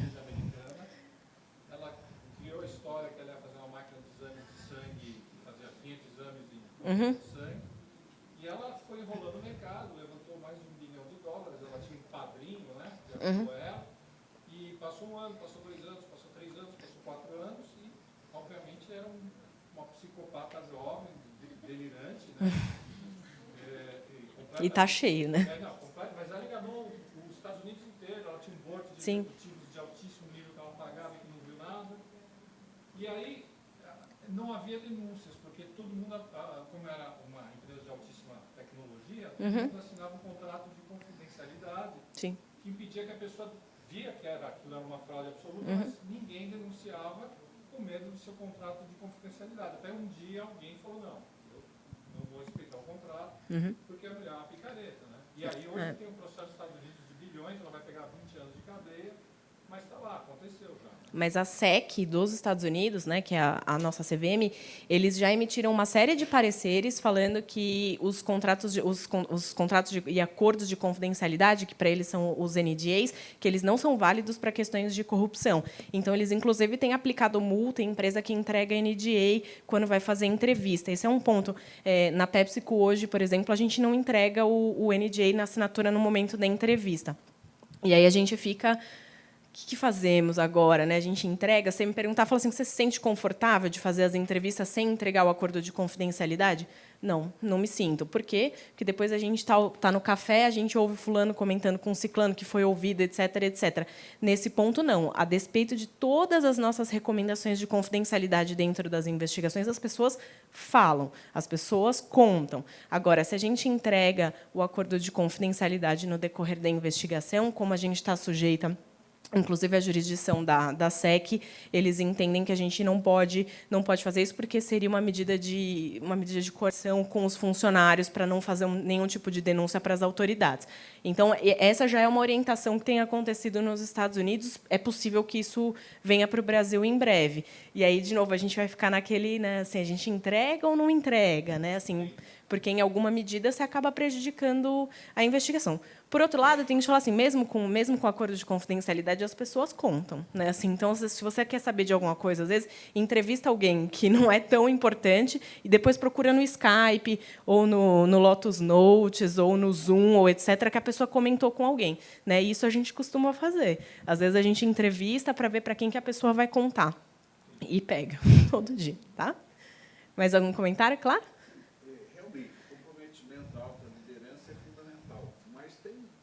Também outro aspecto, sim. De uma necessidade de uma segregação. Sim. O conselho dos acionistas. Chegaremos ali. E o pessoal executivo. Com certeza. Porque, realmente, eu entendo que os relatórios deveriam ser gerados e encaminhados Perfeito. por regulamento dessa área, tanto para o executivo principal da organização, como também para o pessoal do conselho dos acionistas. Perfeito. Eu acho que o acionista não vai ficar... Com certeza, ela é a pessoa mais interessada. Se ele realmente decidir enfiar na gaveta... Exato, eu concordo. Pode ser que o executivo que está cumprindo o programa, né, conversado, tente fazer isso, mas representando o Conselho de Acionistas, se ele fizer, sim. Realmente ele tem que pedir demissão. Com certeza. Mais não, você tem absoluta razão. Um dos pontos a gente vai chegar nesse pilar, que é o pilar da independência e transparência da área de compliance. Eu não acredito em programas de compliance em que o compliance officer não tem a necessária independência. E aí, de novo, a gente volta para o que a gente estava comentando. Aí você faz uma investigação. Isso já aconteceu comigo inúmeras vezes. Né? O Fernando e o Flávio já sabem disso há muito tempo. A gente já teve várias discussões sobre esse assunto. Não adianta. Quantas vezes eu já fui, eu não tinha a independência necessária, hoje eu tenho. Né? Assim, só para te explicar a estrutura, eu não respondo localmente para o Brasil, eu respondo para o conselho fora. Né? Assim, o meu salário não é pago aqui, é pago lá, ninguém me avalia aqui, e isso é muito importante. E aí eu vou te falar por quê. Porque, às vezes, você entrega o relatório de investigação, você contratou o Fernando fez o relatório de investigação para você, aí você vai entregar. E aí a pessoa olha para você e fala assim, a gente está aqui comentando, falando que teve uma fraude, etc., etc., mas essa fraude aqui, no fim do dia, ela reflete no meu time. E aí você vai falar, E aí ele vai falar assim para você, que pena, mas eu também pago o seu salário, não é verdade? Eu também te avalio. E aí esse é um momento assim, Todos os compliance officers já passaram por isso em algum momento. E é por isso que eu digo para vocês, ou você tem o comprometimento da alta liderança e a independência da área de compliance, ou o seu programa está fadado ao insucesso. Eu acho que até a liderança executiva pode até recomendar que o compliance officer seja desligado ou trocado. Sim. Mas quem tem que aprovar a eventual substituição é o pessoal do presidente do conselho. Claro. Nas melhores práticas de mercado, colocam a área de compliance no conselho direto, sem qualquer tipo de ligação com os executivos. Põe direto no conselho. Essa é a melhor prática. Mais algum comentário? Então, falando um pouquinho mais dos pilares, então a gente está falando aqui o que mais é importante. Então, você tem o comprometimento da alta liderança, você tem uma área de compliance que é independente, você tem uma área de compliance que tem toda a sua independência para trabalhar. Você precisa agora fazer o seu código de éticas, políticas e procedimentos. O que dizem as autoridades, sejam elas as americanas, as brasileiras, ou até as autoridades europeias. A gente tem que ter um código de ética devidamente publicado e comunicado, disponível nas línguas locais, revisado e atualizado. Por que eu estou falando isso aqui? Eu já peguei uma série de códigos de ética que eles falavam absolutamente juridiquês. Né? Assim, adianta. Às vezes você tem uma empresa que é de construção, por assim dizer, a gente vai olhar o código de ética e ele está lá falando análises perfunctórias da legislação anticorrupção, etc., etc.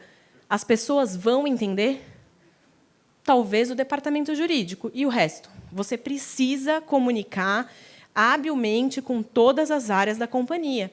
Você como compliance, você precisa conversar desde o board, desde o C-level, desde o comitê diretivo até o estagiário. Nem que isso seja que você tenha que explicar, sentar, falar, desenhar. É preciso, você precisa fazer isso. Senão, as pessoas não vão entender quais são as regras do jogo. Como é que você vai falar para alguém que não podia fazer ou A ou B, ou que o procedimento era esse ou aquele, se a pessoa não entendeu qual era o procedimento? E, sim, essa é a nossa responsabilidade, comunicar. A gente tem que comunicar e comunicar adequadamente. E aí eu vou trazer para vocês uma outra questão. Quando a gente está falando na área de compliance, é muito simples. Aí a gente senta, entra aqui para fazer o treinamento e a gente fala o FCPA, as disposições ABAC, o NDA, etc., etc. Todo mundo entende isso? Não, né? Assim, então não adianta. Quando a gente vai fazer treinamento, e eu realmente vou, mesmo que a gente esteja falando de uma localidade super, super distante, que a gente esteja falando no chão de fábrica, no armazém, eu pessoalmente vou, e a gente explica direitinho, bonitinho, sem falar ABAC, compliance, treinamento, NDA, etc. A gente tenta falar com essas pessoas com a mesma linguagem delas. Né? Eu já vi casos, eu já fiz isso, funcionou super bem, contratar uma pessoa de RH para treinar compliance. A pessoa sabe muito de compliance? Não, mas ela sabe comunicar. Isso é o mais importante. Isso é essencial, que você tenha alguém que comunique com todos os níveis da organização efetivamente. Né? E, por efetivamente, eu quero dizer que funcione, que não basta você falar. Eu já peguei casos de empresas que eles tinham um treinamento de compliance, que era praticamente fazer a lista, né? Tem treinamento? Sim. Tinha um treinamento, era uma pessoa que ela ficava 1h30 falando sobre a lei, lendo os artigos da lei, lendo caput, artigo, etc., etc. Funcionava?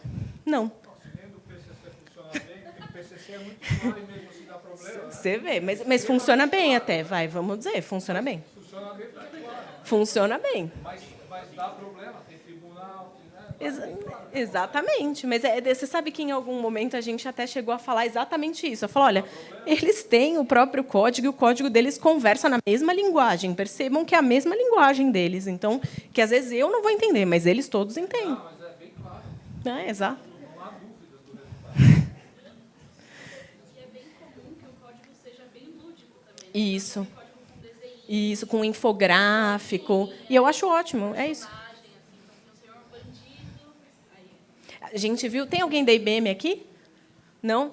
A gente tinha alguns colegas na IBM e eles contrataram uma designer para fazer. E aí foi na época que teve House of Cards. Ela fez um vídeo maravilhoso, era um desenhinho, e aí ele chamava Frank Underwood, etc. E era super bonitinho, assim. E ele ia falando de uma maneira muito simples, muito bonitinha, e 10 minutos, tá? Assim, não adianta ser 1h30, 10 minutos. Isso é importante. E eu acho ótimo, né? Assim, às vezes a gente vai mandar alguns e-mails, eu falo, gente, a gente está falando de um e-mail de 5 parágrafos, as pessoas vão parar no primeiro, né? Como que a gente vai conseguir comunicar em um parágrafo só? Eu sempre desafio a área de comunicação. Como que a gente vai, né?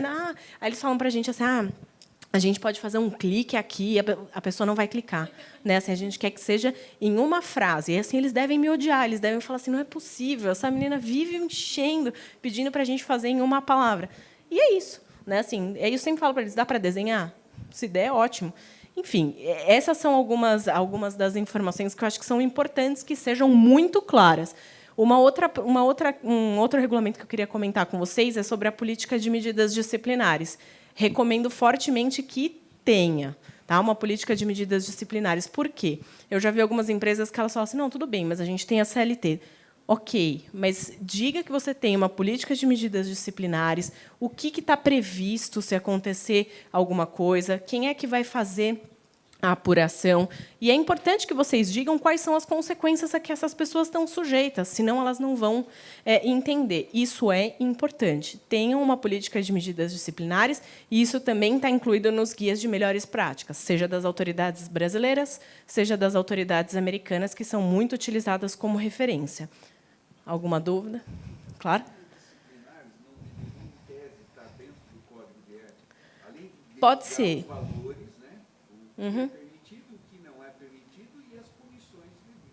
Pode ser. Eu acho que o código tem que ser um pouco mais, uma coisa um pouco mais genérica, o código tem que ser algo que converse um pouco mais com o funcionário. Eu acho que, por vezes, quando a gente põe as medidas disciplinares no código, você pode causar um afastamento da pessoa com o código. Mas é só uma questão de comunicação.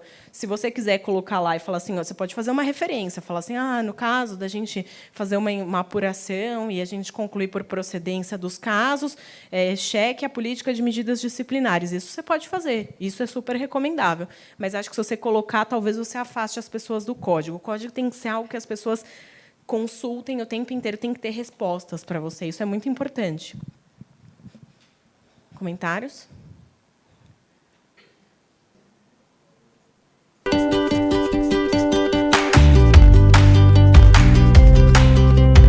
Nunca discutimos tanto sobre integridade e como a falta dela pode gerar desequilíbrio e instabilidade nos negócios.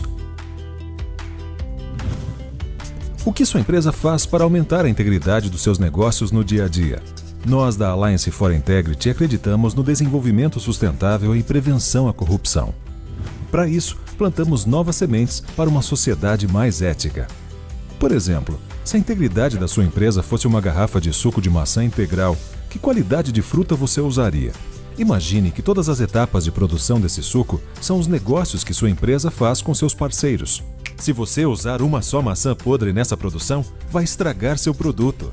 Porém, com 4 atitudes simples, você pode garantir que nenhuma maçã ruim comprometa a qualidade de seu suco integral, gerando confiança e credibilidade no mercado. Confira. Faça um código de ética e conduta. Identifique conflitos de interesse. Crie um canal de denúncia. Treine e comunique seu programa de integridade. Tudo começa pelo seu código de ética. Com o envolvimento de gestores e colaboradores, elabore um documento que reflita o compromisso da alta direção e valores como sustentabilidade, respeito, tolerância, igualdade de gênero e, acima de tudo, transparência. Esse documento ajudará seus colaboradores a cumprirem a missão da empresa, a legislação, além de criar uma cultura que encoraje a ação ética. Dessa forma, você terá suas primeiras sementes de frutas saudáveis. Caso contrário, você deixará um risco para a sua colheita, seu transporte, sua extração e seu suco continuará correndo o risco de não ser mais tão integral. E não é apenas o gosto do seu suco que conta.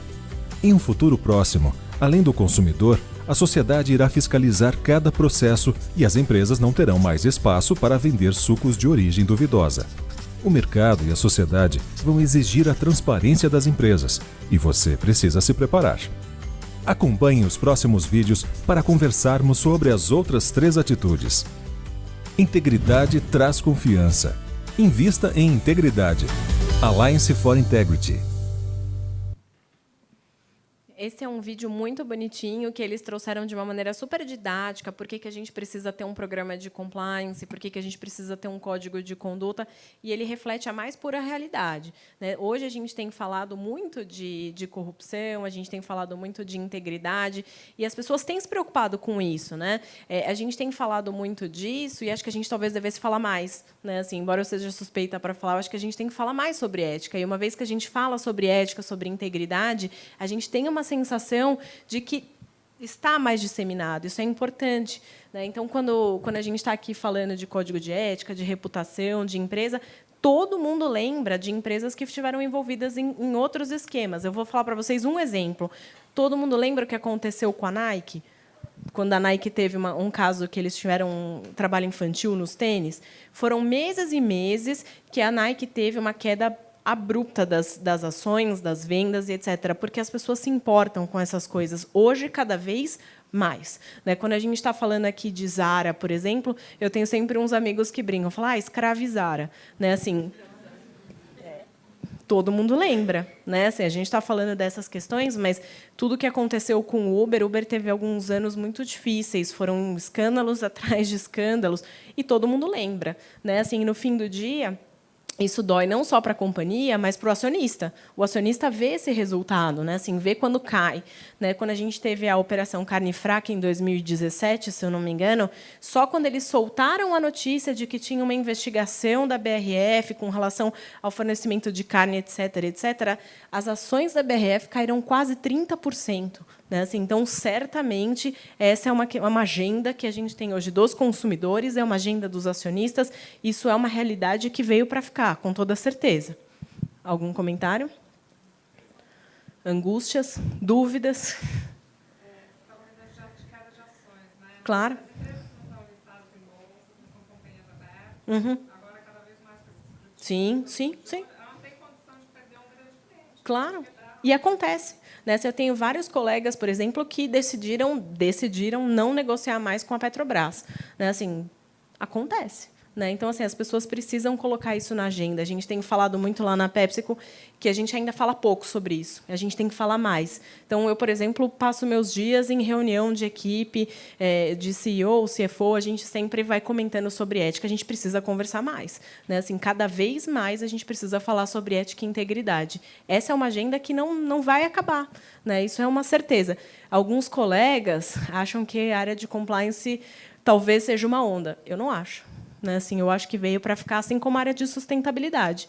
Né, assim, eu acho que isso tem uma questão muito importante agora, uma agenda, inclusive, falando sobre igualdade de gênero. Eu vejo as pessoas falando, muitas empresas têm meta de liderança feminina, né, a PepsiCo tem, e aí eu diria para vocês hoje que a gente está em 52% de liderança feminina na PepsiCo, que é realmente um marco. Né, assim, a gente tem a VP de marketing que saiu na Forbes, nessa capa da Forbes que eles estão falando de liderança feminina. Isso é muito importante. O que a gente passou a fazer? Só para complementar um pouco para vocês.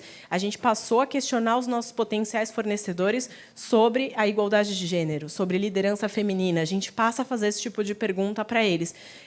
A gente vai desclassificar se eles não tiverem? Não, não vai, mas certamente vai ser um ponto que a gente vai entender que esse fornecedor tenha, talvez, a mais. Algum comentário? Dúvidas? Anseios? Angústias? Eu espero deixar vocês com mais respostas do que dúvidas, embora a vida de compliance seja sempre muito complexa. Tá? Autonomia e recursos da área de compliance, acho que a gente já falou. Outra coisa que, além da independência de compliance, é muito importante. Não adianta você criar uma área de compliance, falar, olha, a gente vai colocar aqui, vai implementar a área de compliance, e aí você deixa uma pessoa que trabalha meio período. E que, normalmente, ela sai de algum outro departamento, tipo jurídico, facilities, TI, e fala, você está aqui, o que você está fazendo? Tá bom, senta lá e assume a área de compliance. Não adianta também. Né? E aí vem um pouco com a pergunta da colega. A gente, às vezes, tem um canal de denúncias e aí eu vou falar para vocês um número mais ou menos. Assim, a gente tem por volta de 100 a 150 denúncias no nosso canal hoje. É possível que eu faça tudo sozinha? Por mês. Já liguei muito para ele. Ele está falando isso, já liguei muito. 100, 150 denúncias por mês, só que não é só essa a agenda do Compliance Officer. A gente está falando de investigação, então você tem que fazer investigação, você tem que fazer os planos de remediação, o Flávio vai falar bastante sobre isso, você tem que fazer treinamento, você tem que fazer comunicação, isso tudo faz parte do chapéu de compliance, né? E não tem budget. Então, aí não adianta também, né? Você fala assim, eu não vou te dar nenhum budget, porque, por vezes, a pessoa de compliance precisa viajar para fazer investigação, ou você chama o Fernando, de um jeito ou de outro, você vai precisar de budget. Não tem jeito. Né? Assim, você precisa implementar, ou, pelo menos, ajudar na implementação de remediação, de planos de remediação. Você precisa de budget. Ou seja, não adianta deixar você e o estagiário. Adianta.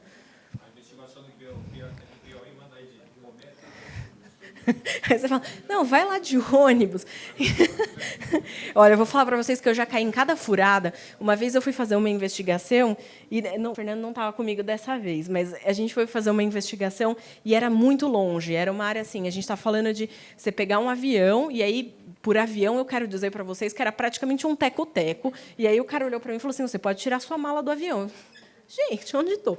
Enfim, de lá eram mais 6 horas até onde a gente estava, que era praticamente um canavial. E aí e esse foi um erro meu, né? Assim, às vezes o Fernando conta alguns erros dele, eu conto os meus também. Né? E esse foi um erro meu. Eu falei, não, eu vou economizar, né? Assim, eu vou pedir para alguém depois da planta me levar de volta no hotel, né? Quem vocês acham que teve que me levar de volta para o hotel? Exatamente. Foi. Mas eu devo dizer para vocês que ele certamente notou o que estava acontecendo, né? E aí foi tarde. Aí lá não pegava celular, tá? Só para contar para vocês. Aí eu peguei, né? Lembro que na época assim eu fiz uma ligação para meu querido Luiz Antônio. Eu falei, Luiz Antônio na época era meu chefe. Eu falei, Luiz, eu não sei como eu vou sair daqui. Pede para alguém vir me buscar. O meu celular não está funcionando, tem que ligar dentro da usina. Aí o Luiz falou assim, ele falou, Priscila, eu estou aqui infartando. Não, como assim? Quem vai te levar de volta? Eu fiz, então, não sei. Você precisa dar um jeito aí para mim, eu não posso ficar aqui muito me movimentando. Bom, o que aconteceu? Deu 20h30, não tinha mais nada na usina, ninguém, tinha eu e o denunciado. E aí eu tentei chamar um táxi, aí eu tentando ligar. Eu tentei, mas não chegava lá, gente. Assim, e fora que precisava ir de jipe, enfim. Aí internalizei o erro. Internalizei, né? Assim, aquele momento que você capitaliza a perda. E aí eu olhei para o denunciado e fiz, oi, então, você está indo para onde? Aí ele, não, eu vou ali para a cidade ali e tal, não sei o quê, você quer uma carona? Eu fiz, quero, tal. Aí ele fez, então tá bom, vamos, a gente já vai. Ele me deixou 1h30 esperando, isso já era quase 10 horas. E eu, né, assim... E aí, agora, o que farei? Bom, enfim, eu entrei no carro, e aí, quando eu comecei a ficar nervosa, quando ele ia falando, a gente ia passando pelo canavial, ele falando, aqui é tudo canavial. Juro. E ele ia falando, aqui é tudo canavial, aqui só passa aqueles treminhões, todo mundo sabe o que é treminhão, que é aquele caminhão de... Só passa os treminhões, né? Assim, aqui a única movimentação é da usina, né? Aí eu comecei, né? Eu comecei a ficar nervosa, eu comecei a falar assim para ele, não, eu estou tentando aqui muito ligar, porque tem um monte de gente me esperando, né? Assim, aí ele, o celular não funciona aqui. Difícil. Enfim, em certas medidas, eu queria dizer para vocês assim, não tentem economizar tanto, tá? Assim, eu acho que essa foi uma economia meio difícil. Só para finalizar a história, eu cheguei quase meia-noite no hotel, porque ele falou assim para mim, não, a gente vai jantar hoje, né? Ou você não quer jantar? E eu quero, obviamente. Sentei num lugar assim que devia ter eu, ele e o garçom, né? Daí eu lá com o meu celular, assim, ele, né? É difícil, complicado. Enfim, quando eu cheguei, tinha 1 milhão de ligações, todo mundo deixando mensagem na caixa postal, por isso eu achei que você tinha morrido e estava no canavial. Quase, mas deu tudo certo. Mas no final prendeu o bicho, não? Sim. Sim. Não, aí eu fiquei imaginando ele, assim, alguns dias depois, ele deve ter falado, meu Deus, eu devia ter matado ela. Ele deve ter pensado isso. Ele devia ter pensado, falou assim, eu tive a chance e eu perdi. Não, tudo bem. Melhor para mim, né? Enfim. Número de recursos adequados ao tamanho da empresa. Não adianta. Aí você tem uma empresa, uma multinacional, você fala da área com 5 pessoas. Uhum.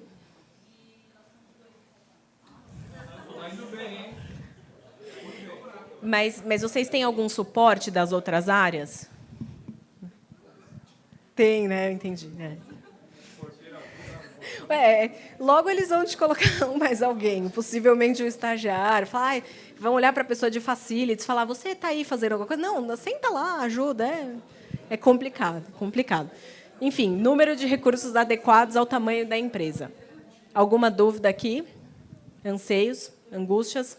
Recomendação, não vão sozinhos. Isso de verdade o Fernando deve falar em algum momento para vocês.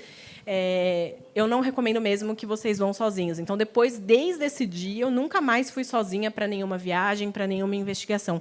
Sempre fui acompanhada, às vezes do Fernando, até o que pode ser pior. É verdade. Mas a gente passou por umas poucas e boas também, né? É verdade. Mas, enfim.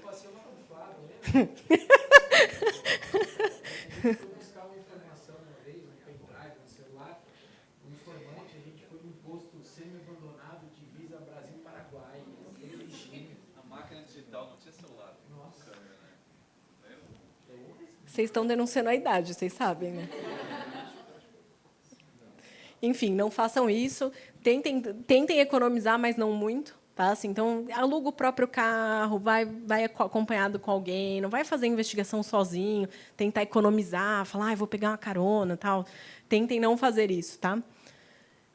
Que mais que eu queria falar aqui? Um pouquinho de avaliação de risco. Esse é um dos pilares mais importantes também do programa. Então, quando a gente está falando em avaliação de risco, é o dia a dia da área de compliance. A gente está sempre fazendo uma avaliação de risco. O que diz a legislação e o Guia das Melhores Práticas? Ele diz que a gente tem que fazer uma avaliação de risco anticorrupção, e aí algumas práticas dizem em 2 anos, algumas em 1 ano, mas a gente tem que fazer. Isso é importante porque você tem que saber onde a área de compliance vai focar. Né? Então, o que consiste a avaliação de risco? Então, você vai sentar, vai olhar tudo que funciona, tudo que você tem na empresa, quais as áreas, quais são os procedimentos, e você vai se perguntar. Essa é a pergunta mais fácil quando você faz avaliação de risco. O que pode dar errado aqui? Essa é a pergunta. Como que se faz a avaliação de risco? Existem diversas formas. Algumas empresas fazem por um formulário, elas mandam um questionário para a liderança, outras fazem por entrevista. Priscila, o que funciona mais? Os dois, talvez. Né? Assim, talvez você possa mandar o formulário, mandar o questionário, mas entrevistar também entrevistar os líderes das áreas. E aí vale a pena você ir até que nível? Não sei, depende da companhia. O que eu faço hoje? Eu desço até o nível de diretor. Por quê? Porque, às vezes, o vice-presidente não tem detalhes da operação. Então, às vezes, você pergunta para ele, fala, essa atividade tem algum risco? Tem alguma questão aqui que a gente esteja preocupado? E ele vai falar para você, não sei. Existe algum controle manual que a gente faz e que pode dar muito errado? Aí ele vai falar para você, não sei. Então, eu recomendo que vocês avaliem até que nível vocês vão. Por que vocês precisam fazer uma avaliação de risco? Porque vocês não vão estar em todos os lugares. Então, vocês vão precisar saber onde vocês têm que focar. E já digo aqui para vocês, de cara, algumas áreas que são muito importantes. Então, a área de relações governamentais, muito importante para vocês. Por quê? Porque tem contato diário com as autoridades, nem sempre eles fazem o registro devido, tem uma série de recomendações que vocês têm que passar. Essa é uma área muito, muito importante. Qual outra área é muito importante? Dependendo do negócio. Falando para a gente hoje, né? Falando PepsiCo, por exemplo, a gente tem um problema quando a gente fala em engarrafador. Por quê? Os engarrafadores atuam em nosso nome.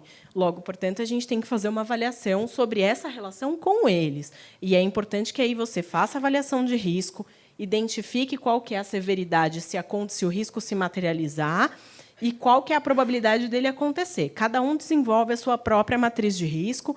Algumas das Big Four, né, KPMG, Ernst, etc., elas têm algumas matrizes de risco que são um pouco mais complexas, mas, no fim do dia, a matriz de vocês vai ser mais ou menos isso. E aí, onde que vocês vão começar focando? Começar aqui. Por quê? Porque o impacto é alto e porque a probabilidade é alta. E aí aqui vocês vão trazendo um pouco menos de recorrência nesses casos. Tá? Essa é uma parte muito importante para a área de compliance. Vocês não vão estar em todos os lugares. E aí vocês podem estabelecer um cronograma, falando, nesse primeiro ano a gente vai avaliar a área de RH, por exemplo, que é onde a gente consegue ter bastante visibilidade de fraudes, a área de relações governamentais, entre uma série de outras atividades que vocês vão ter que fazer sempre uma análise. Alguma dúvida aqui? Aqui, na verdade, a gente fala que a matriz é a probabilidade pela severidade do impacto. O que quer dizer a severidade? Qual que é o impacto que você vai ter? É muito grande? É grande? Né? Isso é uma coisa que você vai ter que avaliar. Por exemplo, se eu tiver um caso de corrupção e ele for por um terceiro, qual que é o impacto em mim? Gigante. Né? Assim, qual que é a probabilidade? Depende. Você tem que plotar. Né? Normalmente, você vai plotar. Tem gente que faz mais simples, matriz um pouco mais simples. Você vai plotar e aí você vai colocar aqui. Aí você coloca no seu gráfico onde você está localizado. Não é que você vai multiplicar, mas você vai colocar aqui na linha, aqui e aqui. Entendeu? Alguma dúvida? Eu acho que esse tipo de matriz ele só é complicado você delimitar. Ele é subjetivo. Você muda as cores. Sim. Não, mas é exatamente. Exatamente. Que critério você usa para dizer onde acaba o amarelo e começa o laranja? E aí, normalmente, as empresas cobram milhões de reais para te dar essa resposta. Né? Assim, isso acontece muito. Treinamento e aconselhamento. Né? Assim, o que a gente está falando aqui de treinamento? Vocês precisam treinar periodicamente as pessoas. Né? Sobre o quê?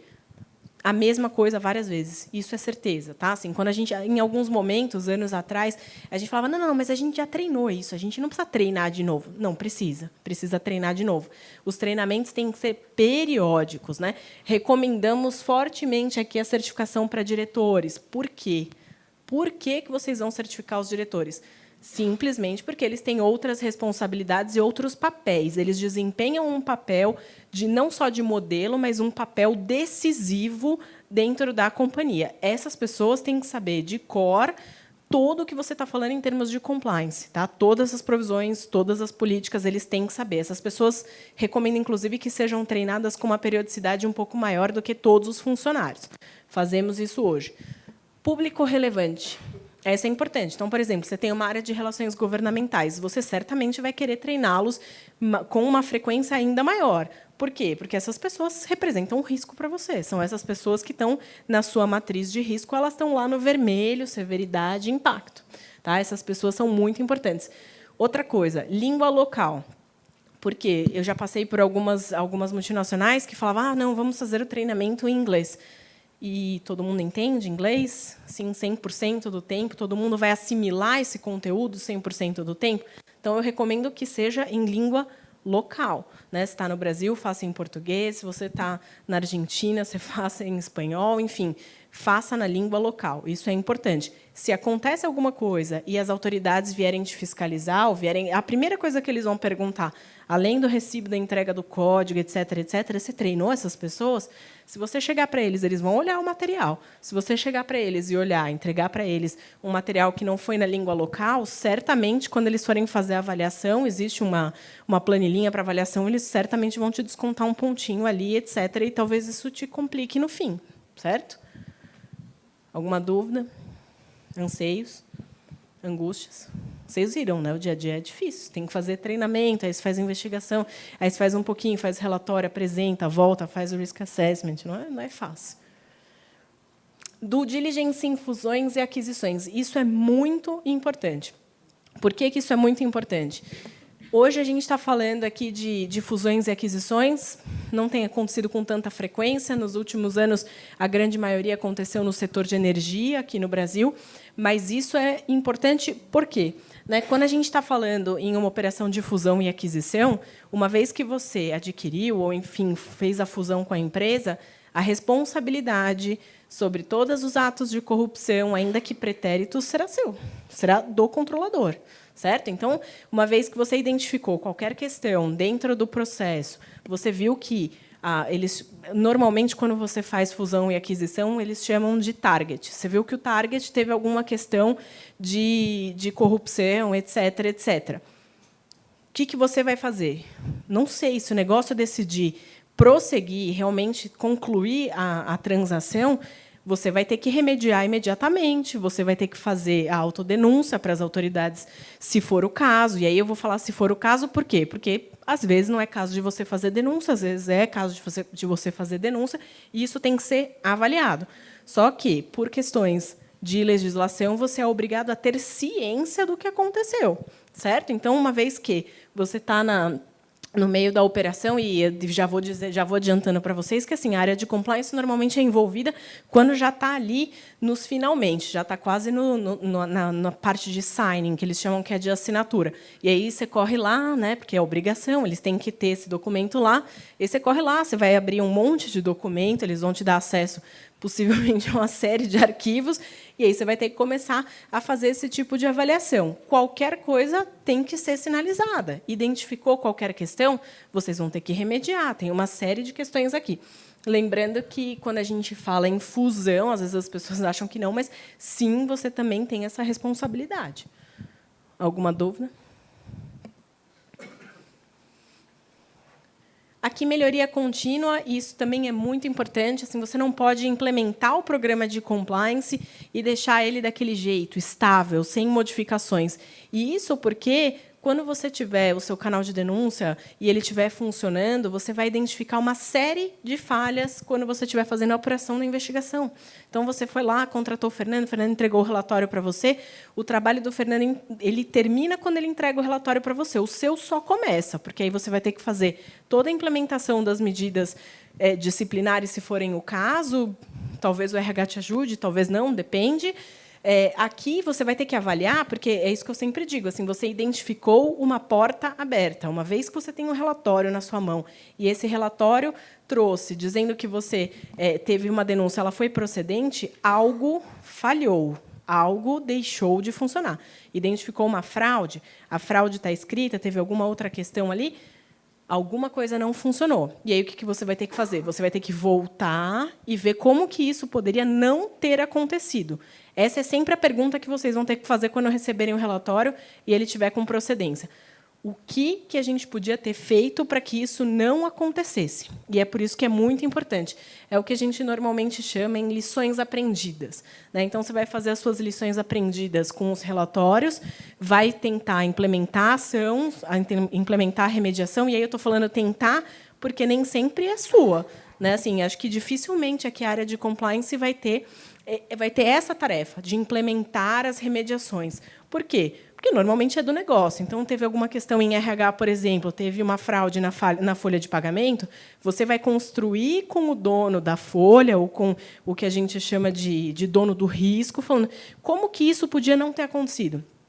Eu podia não ter mandado o arquivo da folha em Word ou em editável e ter mandado ele direto em PDF. Ok, qual que é a sua função como compliance? Você vai colocar lá no relatório, falando, olha, o RH ficou de implementar tal e tal controle para que isso não aconteça mais. E aí a minha recomendação para vocês é que isso seja incluído com um responsável, não ponham lá o RH, põe o nome de uma pessoa, né? Assim, também não adianta pôr o estagiário, né? Então inclua alguém que tenha um mínimo de responsabilidade e põe uma data, né? Assim, se você não colocar uma data e fizer o acompanhamento disso, isso pode se perder aí no mundo, né? Então isso é muito importante. É por isso que eu digo que o programa de compliance ele é um ciclo e você tem que fechar. Então, identificou alguma coisa, você vai ter que consertar e remediar. É isso que a gente entende que é um programa efetivo. Alguma dúvida? Não? Então, é isso que a gente estava falando aqui. Então, quando a gente fala em remediação, é isso que as autoridades também têm indicado como melhor prática. Uma vez que você tem e detectou algum tipo de ocorrência ou de procedência, etc., você tem que tomar medidas imediatas. O que eu quero dizer com isso aqui também? Recebeu o relatório de remediação, recebeu hoje. Recebeu o relatório de investigação, recebeu hoje. Adianta você não fazer nada por 6 ou 7 meses e aí você fala, tudo bem, daqui a 1 ano eu olho isso? Talvez não seja suficiente isso aqui para as autoridades, sejam elas americanas ou sejam elas brasileiras. Então, é importante que a gente tome medidas com a urgência que é necessário. Tá? Tem que sempre fazer atualização dos controles internos. É isso que eles também estão falando aqui. Remediação para direcionar todas as causas raiz que foram identificadas. Alguma dúvida? Comentários? Então, aqui é o que diz também a CGU, o guia da CGU. O outro slide era das autoridades americanas, então ambas estão falando que você precisa remediar imediatamente. Aqui eu vou abrir para perguntas, porque mais disso a gente vai comentar no curso depois. Perguntas? Dúvidas? Tá bom, obrigada, pessoal. Eu vou deixar aqui também o meu e-mail, meu LinkedIn. Obrigada. E, antes de mais nada, obrigado novamente. A FIA abriu esse espaço aqui para que a gente pudesse falar um pouco do que a gente sabe do nosso dia a dia, para quem tivesse a fim de ouvir. Tá? E quem está a fim de ouvir está aqui até o final. Obrigado mesmo, gente, obrigado. E a FIA pediu uma gentileza da parte da gente, porque eles estão com um curso de curta duração, de 64 horas, mais ou menos, que eles vão falar de investigação corporativa e compliance. Tá? O curso ele começa dia 5/5, e para maiores informações, tem o Douglas, tá? Tem um telefone aqui que vocês podem falar diretamente com eles. De já, peço desculpa pelo Felipe Dalbello, eu brinco que eu chamo ele de concorrente predileto, um concorrente preferido, porque ele é da Kroll, tá? Um executivo de alta envergadura, ele ia falar de Big Data e tecnologias do mundo da investigação. Tá? Ele não está. E, só para dar um desfecho rápido, todo esse curso aqui, ó, eu vou falar um pouco de investigação, a Pri ela vai aprofundar compliance. Andrea Werner é uma advogada criminalista do escritório Torres Falavinha, ela vai falar de criminal compliance. O André é um advogado muito bom também, que ele vai falar de aspectos legais jurídicos na investigação. Marcelo Gomes, ele é sócio de uma empresa chamada Compliance Total, e ele vai falar especificamente sobre canal de denúncia e alguns indicadores. A Daniela Bonaggio é uma querida da gente, minha, do Flávio principalmente, do Rony. Aprendi muito com ela. Ela é da ICTS, ela vai falar sobre técnicas de investigação. O Dalbello vai falar sobre Big Data. O Marco Ribeiro Greco, esse cara é um monstro aqui. Ele entende muito de cyber, de teste de invasão. Ele é um hacker do bem, eu chamo ele. A Denise vai falar de auditoria investigativa. Ela foi de Big Four por muitos anos. Tá? O Manuel Afonso ele vai falar de perícia grafotécnica. A gente já trabalhou muito junto, onde, por exemplo, eu tinha uma situação de um documento falsificado e uma assinatura verdadeira. Então, ele vai falar muito dessas situações. O Mário também é um conhecido da gente. Ele entende muito tanto de entrevista quanto de tratamento das investigações. Ele é uma das pessoas que também pode falar sobre isso. Vocês conhecem o Flávio? Né? O Flavião ele vai falar de gestão das investigações. Tá? E o Adriano Almeida, esse cara é da Polícia Federal, hoje ele atua em Bogotá. Ele vai vir de Bogotá só para poder ajudar a gente, e ele vai falar sobre inteligência estratégica. Tá bom? É isso. Obrigado, gente. Boa noite.